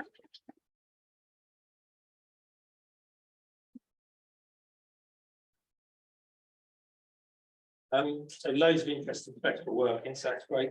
I'm delighted to be joined by Paul Drechsler, who's going to give our closing keynote. Paul is the chair of the International Chamber of Commerce. I've never met Paul before, but when I looked at his bio, I thought this guy must have some valuable experience to share, because there's a kind of a long list of senior business leadership roles. So I'm sure Paul's got loads to say about where we are with service at work and how we build a better future. Paul. Thank you. Good afternoon, everyone. I'm absolutely thrilled to be here. I've been given a task which is just so far away from subject that I'm expert on, and I've seen all the themes you've covered today, and I'm in awe of the expertise that's involved in the room, but also I know online. I've got Nita to blame. In fact, if any of you are unhappy with what I say, she's prepared to receive all the complaints that you might have. But I tell you what I would like to do this afternoon, if I may, for the next 4 or 5 hours, is just to give you so I want to really focus on something that I think is very relevant for people in this room, and that is, what do I think are the really big issues that are going to affect the world of work and the world of employment over the next 5, 10, 15, 20 years. And I'm going to do it very much from my perspective.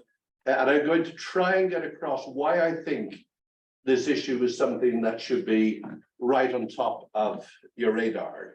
So when I do that, I'm going to be in a zone that I'm pretty comfortable with, because, you know, I come from Dublin City, Ireland. We can talk about anything for any length of time. But I did look at the themes you were on today, and I wanted just to, before I get into what I see as the mega issues, I wanted to say just a few words about one of your themes for today, which was very much on pay and reward. And on this, you'll forgive me, I want to make sure that I stick with the carefully laid thoughts I've got here, because I know I'm in a room full of experts, so I don't want to make a mistake. But, you know, in terms of pay and reward, I think that companies have to focus on creating culture where employees feel valued and respected. And that's not just about financial incentives such as bonuses and stock options. It's also about non-financial rewards such as flexible working arrangements, training, development opportunities for career progression, and so on. And I want to say, just in terms of transparency in pay and rewards, how important it is. We've got to be open and honest with people about our compensation practices, and employees need to have a clear understanding of how their pay is determined. Not only does this help build trust and foster a culture of fairness in the workplace, but it's all the more relevant if we're going to deal honestly with matters of diversity and inclusion. And I think we've got to take a long-term approach to compensation rather than focusing solely on short-term financial performance. Companies should also consider the long-term impact of compensation practices, such as employee engagement, retention, productivity, and indeed behavior. And I guess overall, just my view would be, you've got to take a holistic approach to employee compensation by offering both financial and non-financial rewards. Got to be transparent, got to be long-term, and you've got to think about how to shape the future of the workplace. Now, that's my summary of everything I want to say about pay and reward. But I want to tell you, it takes me to my first issue. It was prepared entirely by ChatGPT in the style of Paul Drechsler. Indeed, I have on my iPad a 30-minute speech on your key themes today, prepared entirely in the style of Paul Drechsler, and each and every one of the chapters I read, I recognized, and I thought, this is pretty serious. So I wanted to start with issue number 1 this afternoon. How many of you in this room have tried ChatGPT for more than 3 minutes? How many?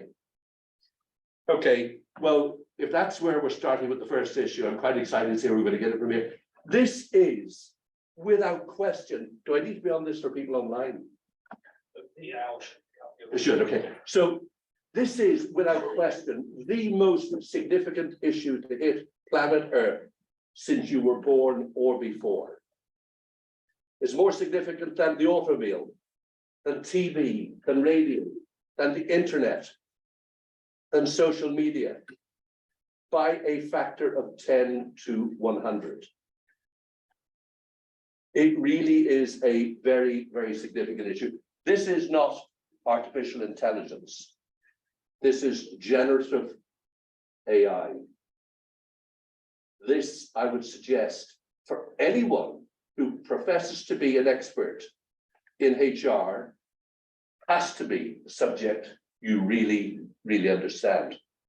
Now, not only do I think it will have a profound impact on the workplace in the future, I think the least of your concerns in relation to AI should be job displacement.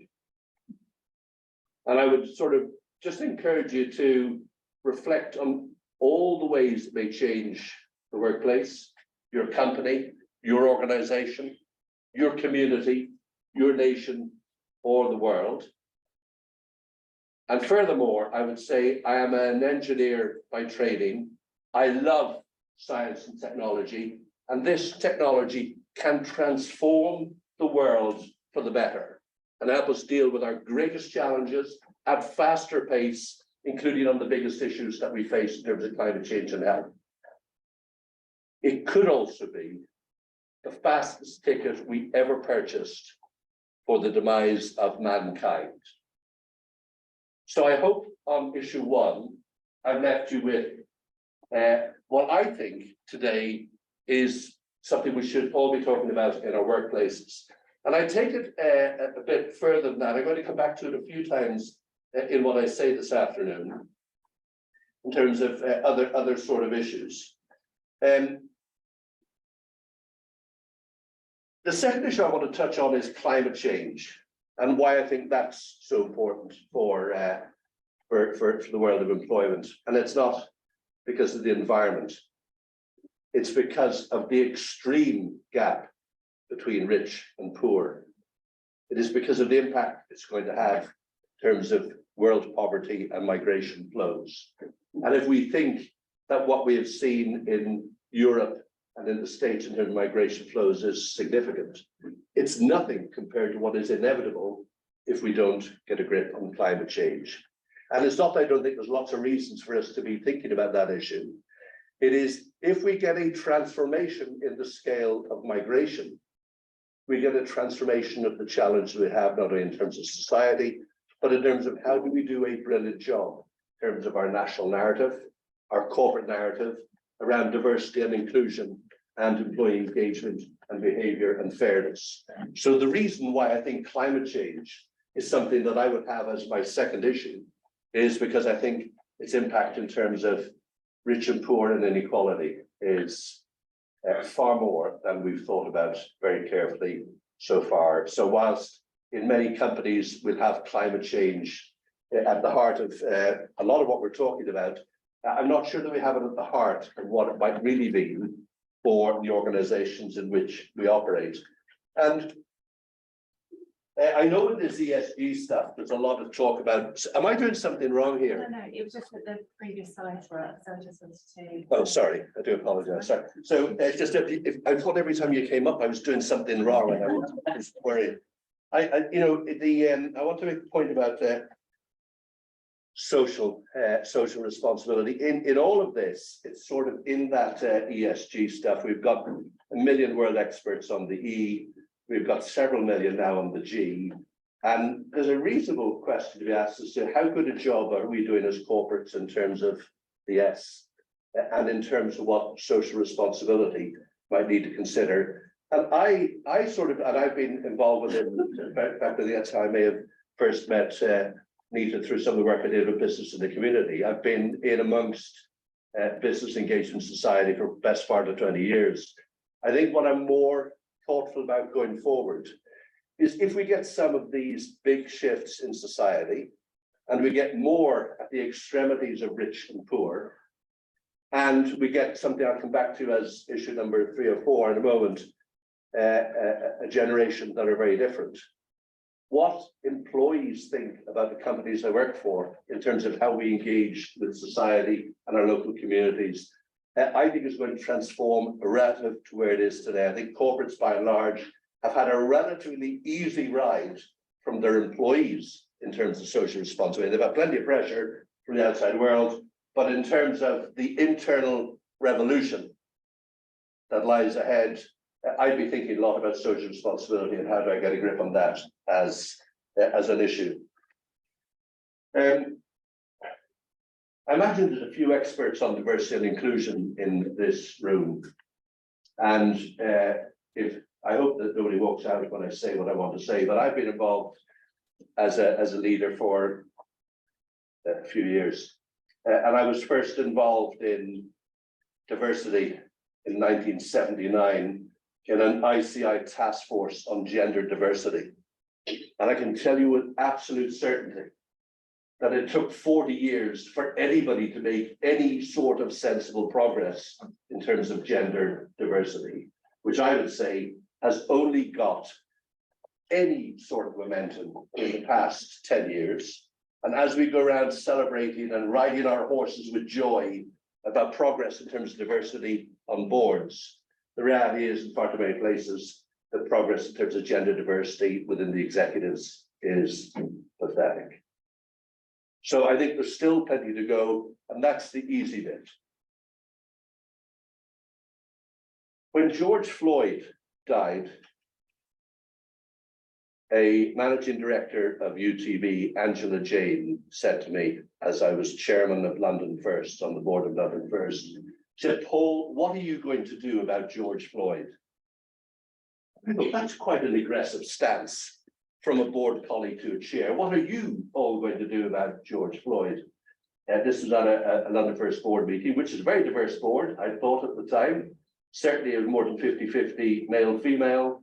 And I think at the time we had two, both actually, we had one, maybe two, the second Indian non-executive from India had joined it. But she said, what are you going to do? So I said, Angela, the first thing I'm going to do is I'm going to talk to you. I want to know what the depth behind your question. And Angela talked to me on the phone. I remember I was on a motorway expedition at the time. And she told me, because she's a brilliant talent, just what life was like for her as one of the most talented, respected businesswomen of Indian origin in the UK in terms of racism. And stopped me in my tracks. And she's not somebody who would ever talk about this. She's a very private person and she wouldn't talk about it in this room, but she did to me privately. Now, what she did was persuade me through the conversation. After I said, the first thing I want to do is I want to learn about what this issue is. So we're in the middle of COVID by this time. So I decided I would get in touch with some of the most successful Black leaders in the UK. So I phoned Tom Alube, who is now the chairman of English Rugby Football Union. I said, Tom, tell me, what do you think, what could be done? What difference could it make in this area? Tom shared some ideas. He sent me then to talk to Margaret Casely-Hayford, who's the Chancellor of Coventry University and also chair of, I think, Shakespeare Theatre. And Margaret talked to me and said, you really need to go and talk to Harry Matovu KC. Harry Matovu KC is one of the first Black barristers appointed in the UK. And he told me what he was trying to do to accelerate the progress and development of Black talent in finance and professional services. And this is a self-employed barrister. I know they're not stricken with poverty, but it's a self-employed barrister who in his own time was putting massive effort in to try and make a difference to young Black people in finance and professions, because he wanted the world to be a better place for his three sons. And he said, Paul, we were talking, and he's a fantastic barrister, I mean, if you ask him to talk about diversity after 30 minutes, you're going to say yes, no matter what he asks for. He's formidable. But he said, I went to Eton. I went to Oxford. I have had the most privileged education, and I'm in one of the most privileged professions. And let me tell you what my experience is in this country. Harry sent me to Michael Aberder, founder of the Black Power List. Michael said, come to my awards dinner. And at the same time, I was chairing the Sunday Times Non-Executive Director of the Year Awards. And I was mindful of the fact that I'd done it for 3 years. They'd gone for, I think, 12 years.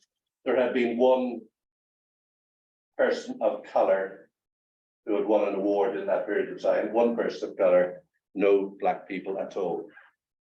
So I looked around the table of judges. It was pretty diverse. Wasn't bad at all. Gender, male, female, pretty good. It was at that time one Asian, not much else. Did a little bit about board composition in that area. And I persuaded Sophie Chandauka to join the board. Anyone ever met Sophie Chandauka?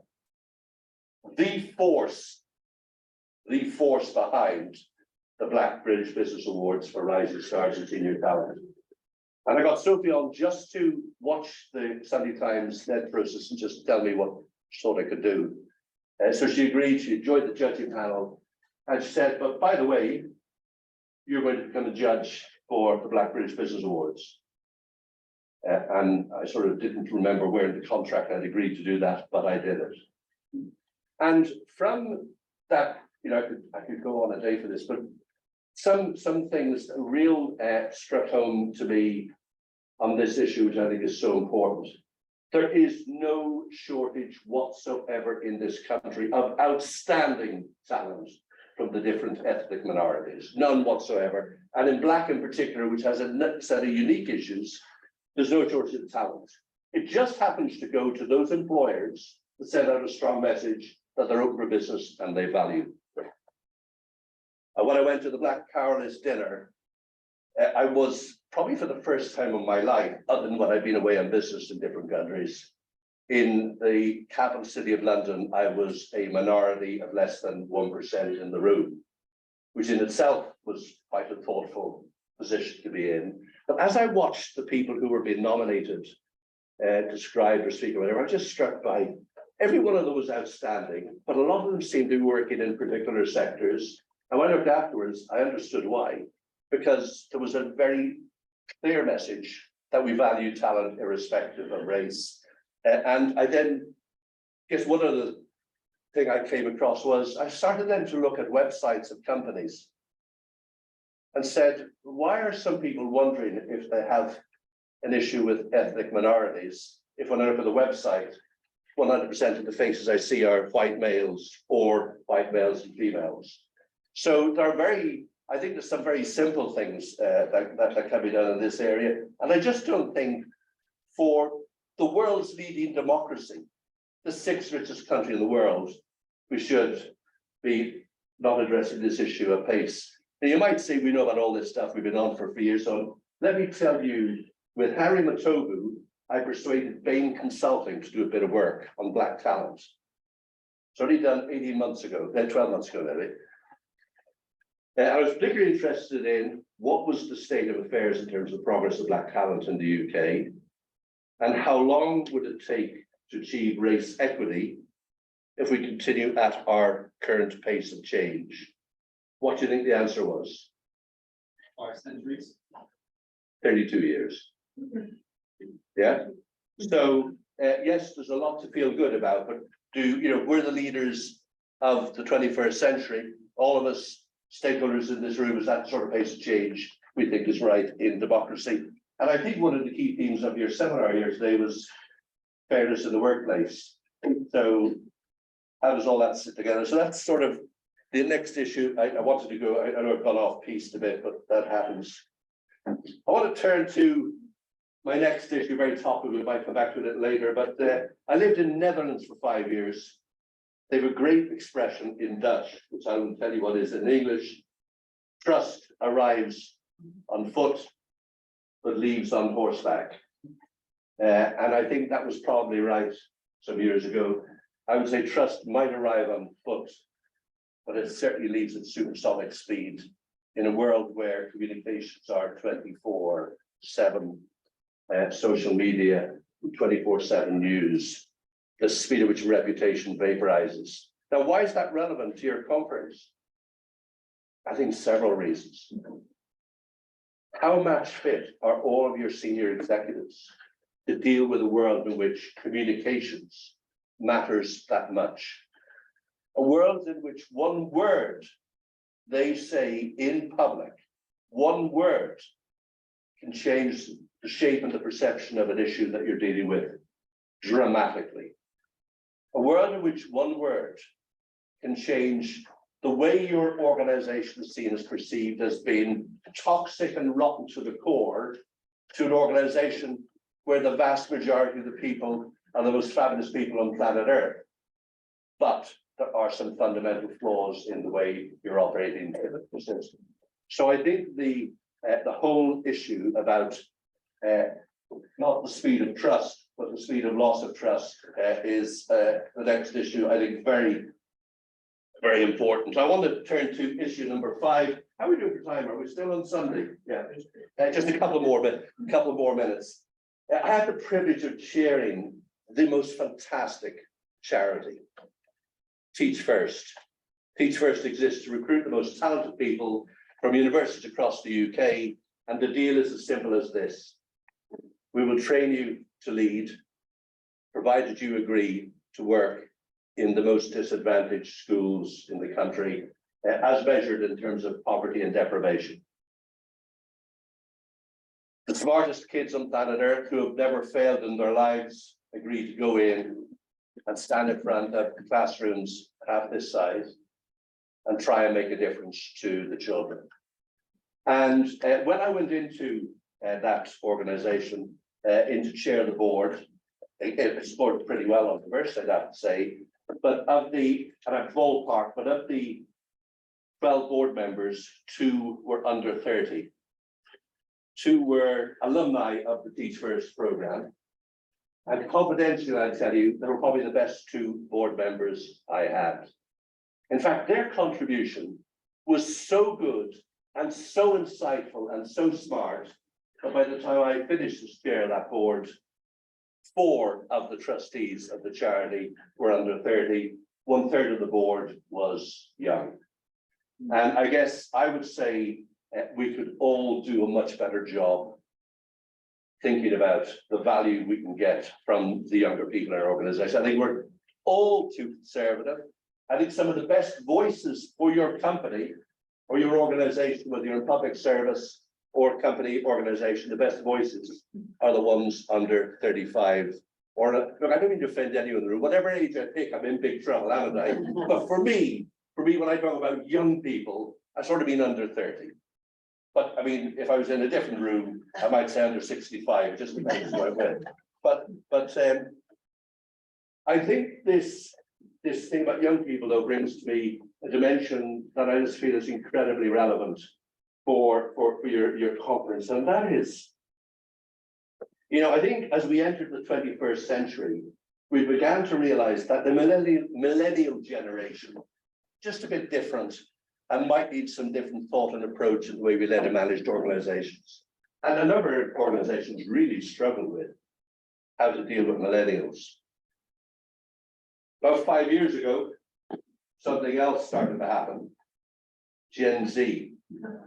If we thought millennials were a challenge, my gosh, Gen Z, I think, is going to transform the challenge of leadership.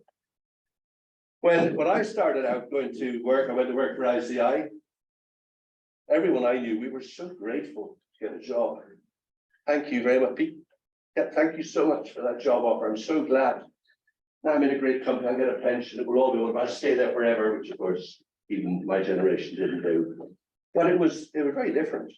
And I think this Gen Z lot, and you know, I'm part of it in so many different ways, not part of it, but I'm close to it.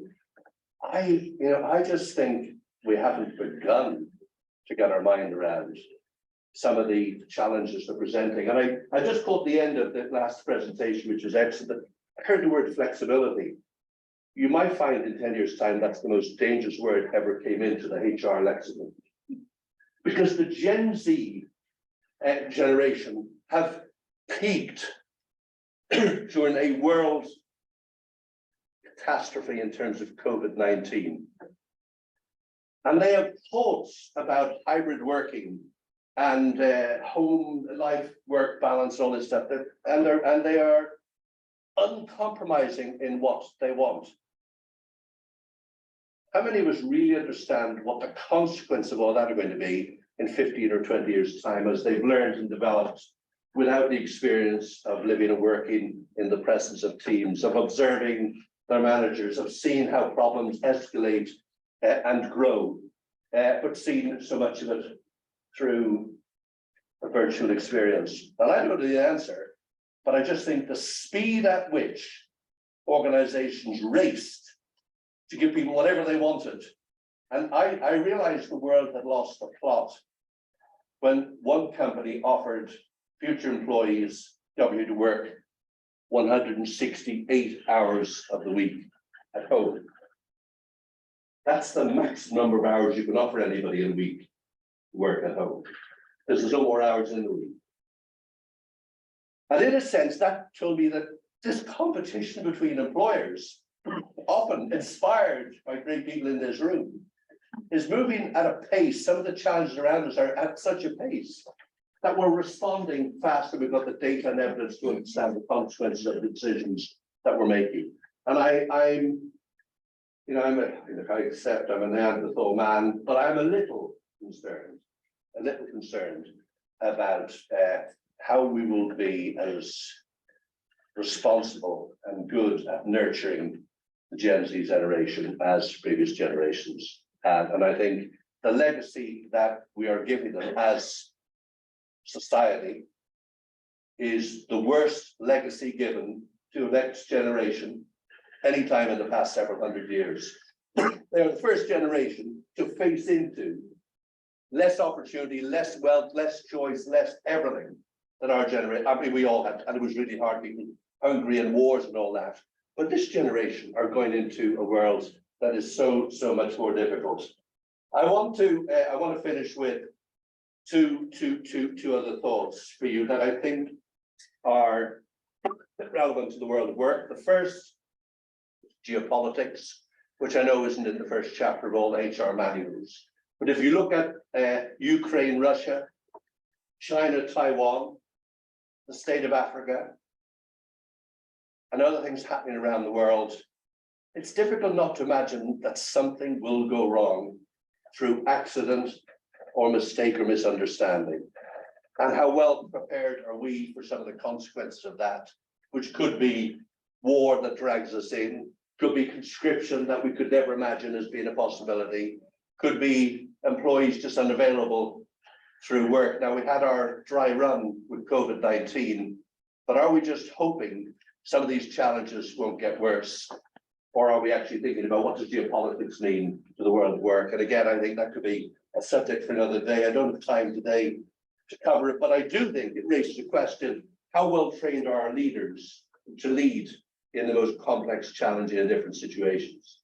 Our CEOs, our chairs, our directors of marketing, HR and so on, because the way we lead and the way we were faced, COVID-19, I think there's lots of fantastic stuff to come out of it, not least of which is how we learned so quickly how to deal with the inability not to be in the workplace and lead people, and some people found great ways to do it.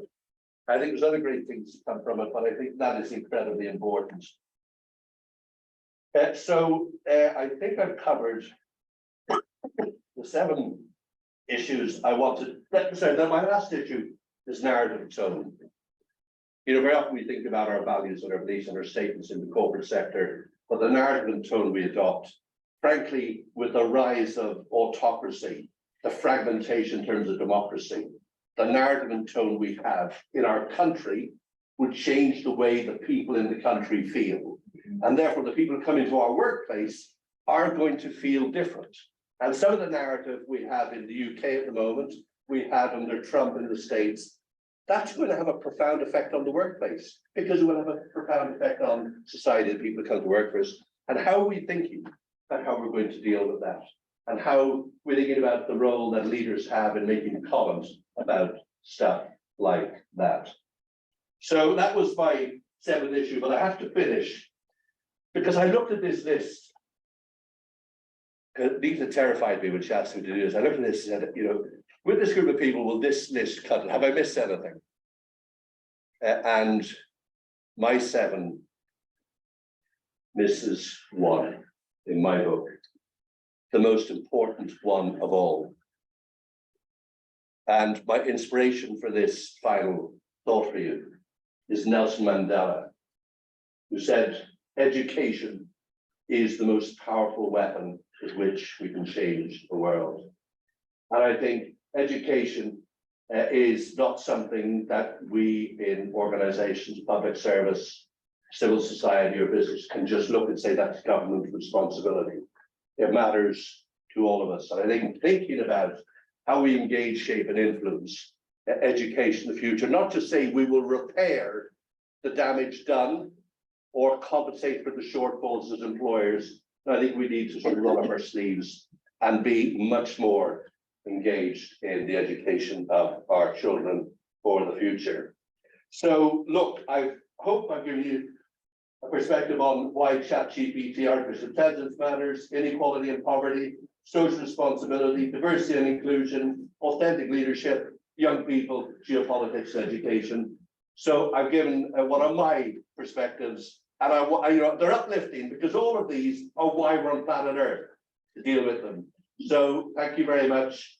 And I think we're into some sort of Q&A panel, whatever way you want to do it. Thank you. Thank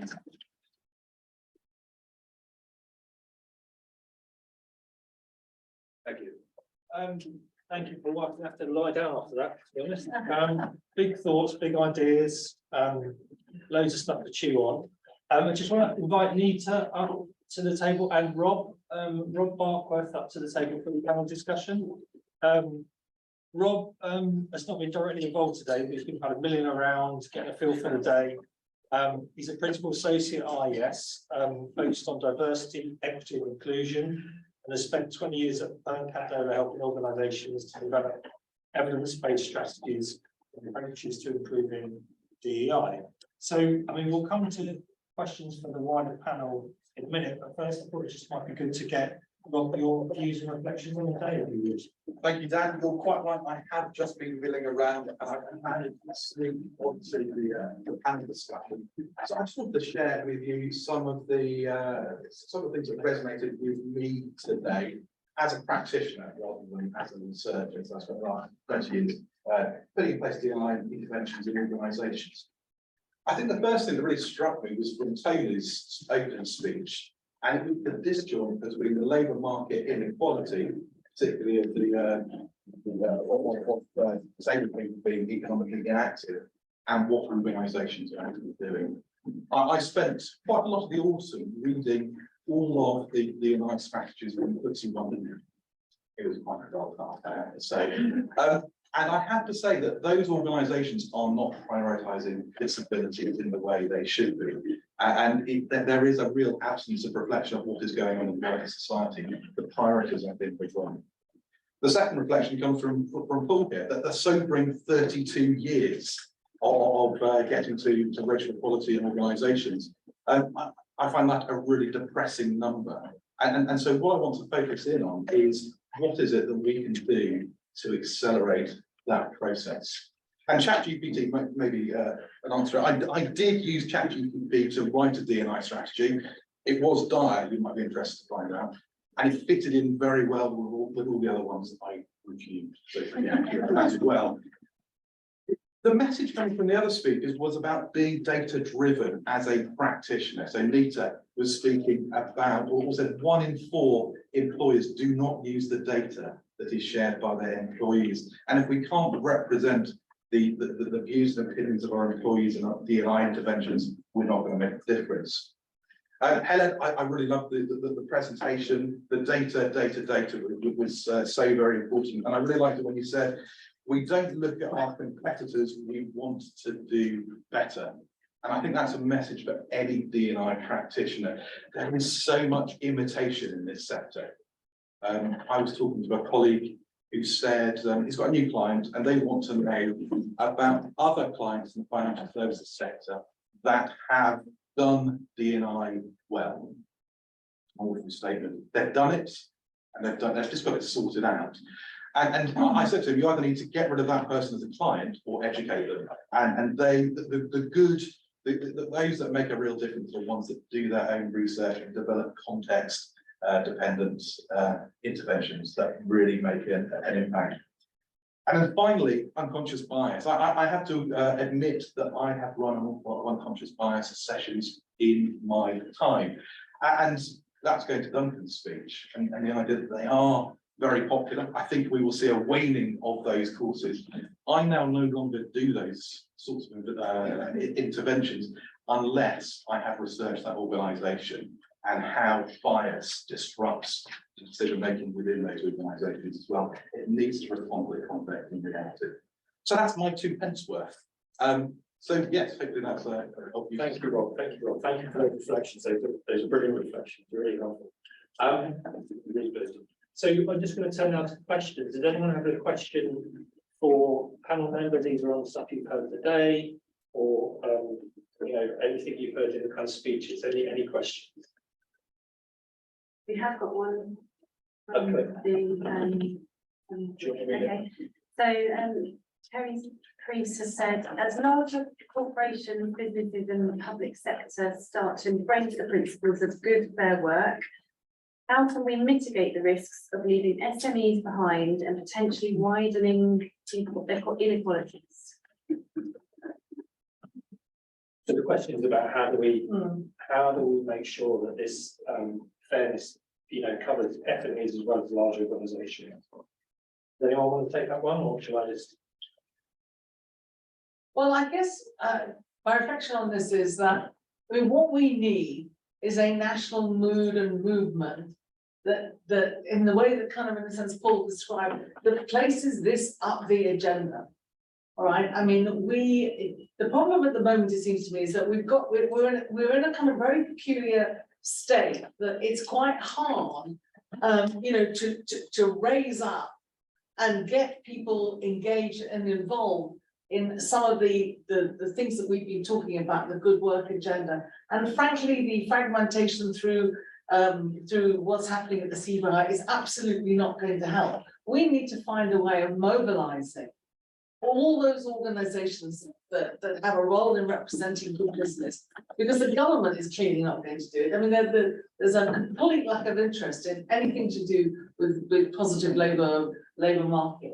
We need to find a way of mobilizing our organizations, and that includes the SME sector, because nobody else is going to do it for us.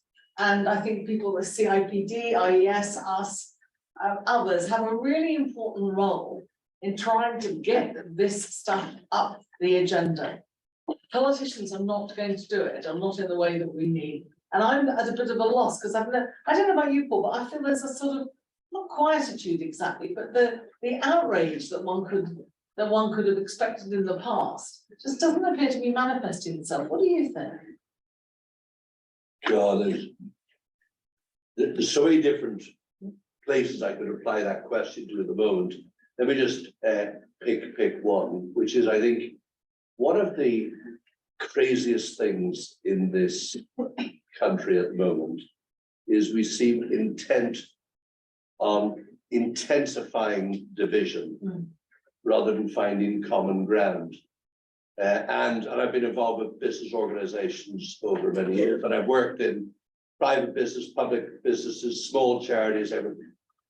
I never met anyone who ran a small business who came and said to me, Paul, I'd like to be smaller. I never read anyone who ran a big business that said, I don't need small businesses. I'd say the same to charities. I'd say the same to the public sector. We share a common planet. We share a common society. And I, in the context of this question, I mean, I'm going, it's a bit like the speed at which we brand things, it's all the culture, or it's big companies or small companies. Some of the best companies on planet Earth are small companies. Some of the best companies in the world are big companies. And some of the worst are small, and some of the worst are big. And I guess I'd be sort of looking to all of us today. We need to stop a language, a narrative, a tone that intensifies division, because it can become a really bad habit.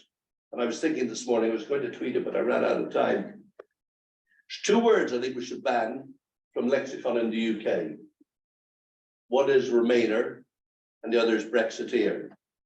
Because every time we use that language, we are intensifying division and hatred. And I could take two words in so many other different areas, but that's. Thank you. Yes, please. I sort of had a similar question leading on from what Nita said. I was very struck, Paul, when you were speaking, that you really came alive when you were talking about the Black Lives Matter and that really important conversation that you had with someone that was one of your peers. And it struck me that your curiosity was aroused, and then you went off and talked to all those other people and you found out lots of things and your commitment grew.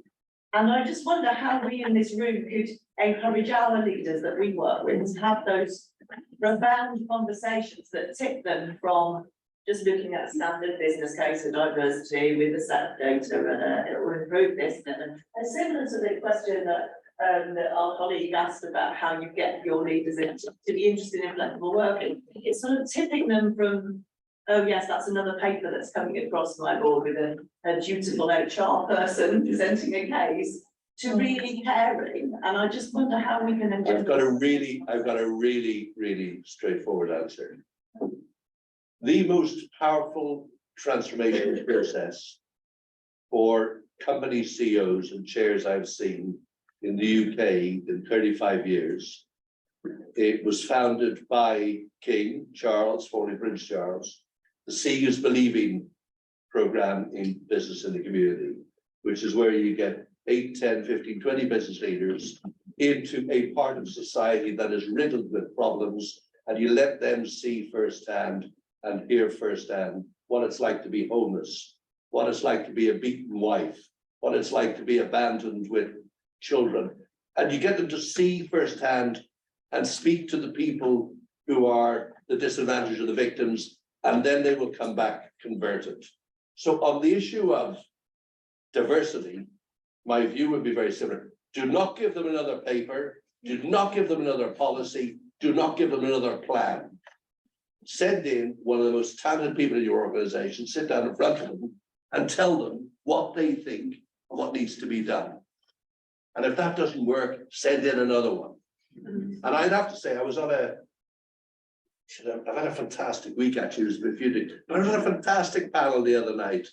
Myself, Dame Julia Cleverdon, who has done more for disadvantaged kids in this country than anyone else. The great Dame, she's fantastic. So I was with her. And two other people on the panel, Vincent O'Enegali, who's a young manager at Grant Thornton, and Riddy, who is a young manager at Brompton Bicycles. I was on a panel with them, and I have to say, I listened to them talk about the world, and I felt immediately redundant. The sooner the next generation take over the world on all this stuff, the better. They know what they're talking about, they've got sense, they've got passion, they've got enthusiasm. And I think as you come just the Gen Z lot, I mean, I'm very confident about the future. It's just between now and then I'm a little concerned. I'm more pessimistic. And I saw a lot of people becoming very energized and inspired after Floyd. What I haven't necessarily seen is the follow through of that into action in organizations. Before that, you would meet lots of people in organizations who would say that race isn't actually a problem yet. And it was really quite shocking when you knew the reality in those organizations. And then we moved to a state where people started to have their eyes open. We should have had them open a long time ago. But I am not seeing the follow through, and I think we need to do it. Nita? No, I agree with both of them. I obviously have a slightly variation on that thought. I think there's some brilliant leaders out there doing great things. They just need some more allies. And what I would say is, I don't think we need any more initiatives. We don't need any more programs, any more projects. Look at the ones that you think are most relevant to your organization, your business, and say, how can I partner with them, ally with them, boost them, nurture them, encourage them? I mentioned Sophie Chandauk on the Black British Business Awards. I mean, I did sit as a judge, and I was blown away with the talent, some which is lost in organizations that doesn't even know it's there. So I think, I am incredibly optimistic, but it's a tricky road to get there. Oh, can we stay with optimism? Because I kind of like, we're nearing the end of the conference, but what I thought would be nice to end up with is like your thoughts and the panel's thoughts about what are the kind of key things we should look to change, so we can kind of have that kind of conclusion where we've got some positive ideas about how to make some positive change in the world of work and there. So 2 or 3 key things. I think we just got to make some noise. I mean, I come back to I'm quite old, you know, and I've lived through various iterations of government, but maybe I shouldn't say this, but when I look around and see some of the things that Paul was describing about the division and the sheer nastiness of some of what's happening, I just think to myself, why is it that we are sitting back and taking this? I mean, I'm not calling for civil unrest, but I am calling for you know, people of goodwill, including people in business, you know, to find a way of challenging some of this, because it is pernicious and it is dangerous, and it will, some of these attitudes that are being legitimized will be reflected in our workplaces. They just will. You know, open expressions of racism, you know, at a national level, it does, or in some places, legitimize that. And that is, you know, the statements of that, and that is going to be very, very difficult and very, very challenging. It will go against a lot of what we've been talking about. You know, I want to find a way of us mobilizing, us and all the allies that we have, to say that this is not right, enough is enough. You know, and the stuff we've been talking about today is absolutely part of that, because the agenda we've been talking about today has been completely not just neglected, but possibly undermined by many of the actions that are taking place at national level. And I know Paul's optimistic, and you know, in the long run, I'm also optimistic, but in the long run, we're all dead. But I'm kind of quite, you know, I see a task for now. Yeah. I think that diversity and inclusion departments offer a lot of promise to too many people. And the question you should ask yourself is diversity and inclusion for who? And because there are so many competing agendas, I think that we either need more resource, otherwise things are going to be spread far too thin in organisations. If I would say one thing to focus on, it would be organisations developing homegrown, diverse talent, rather than focusing on senior, diverse hires externally. Don't do the quick wins, focus on things that can make long-term benefit. So I think to add to your question, society and the world needs your enthusiasm and your optimism more than is ever needed.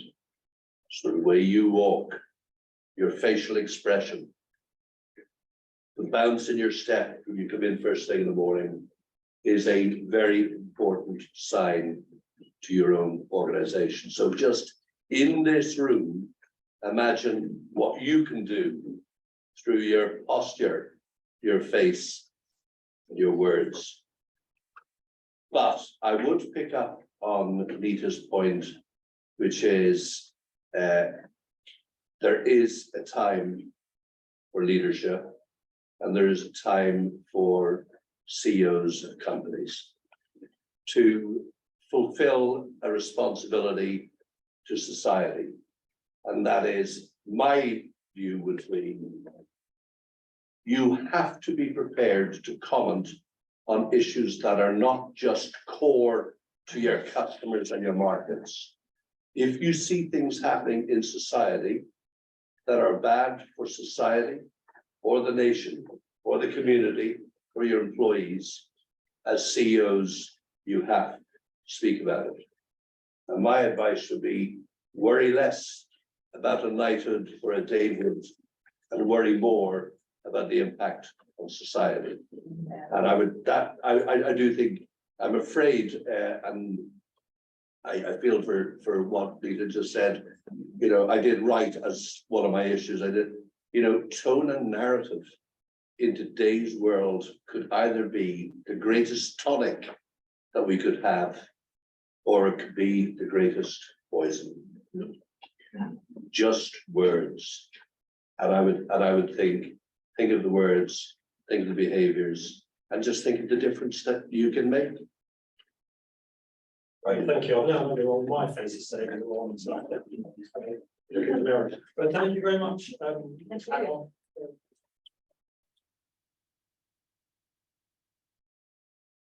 So there's not really much more to say really, apart from thank you very much for coming today. I hope you enjoyed it. Apologies for any kind of tech issues that we experienced early on. And if you're in the HR network, our HR network, the three next events are on the 22nd of June, the working, and then the 30th of July retention. And yeah, so just to say thank you very much for attending. Thank you for all our speakers and panelists who've done such a fabulous job. I know it's a load of work, so thank you very much. And we'll share the slides and recordings post event. So have a lovely journey. Thank you very much. Thank you.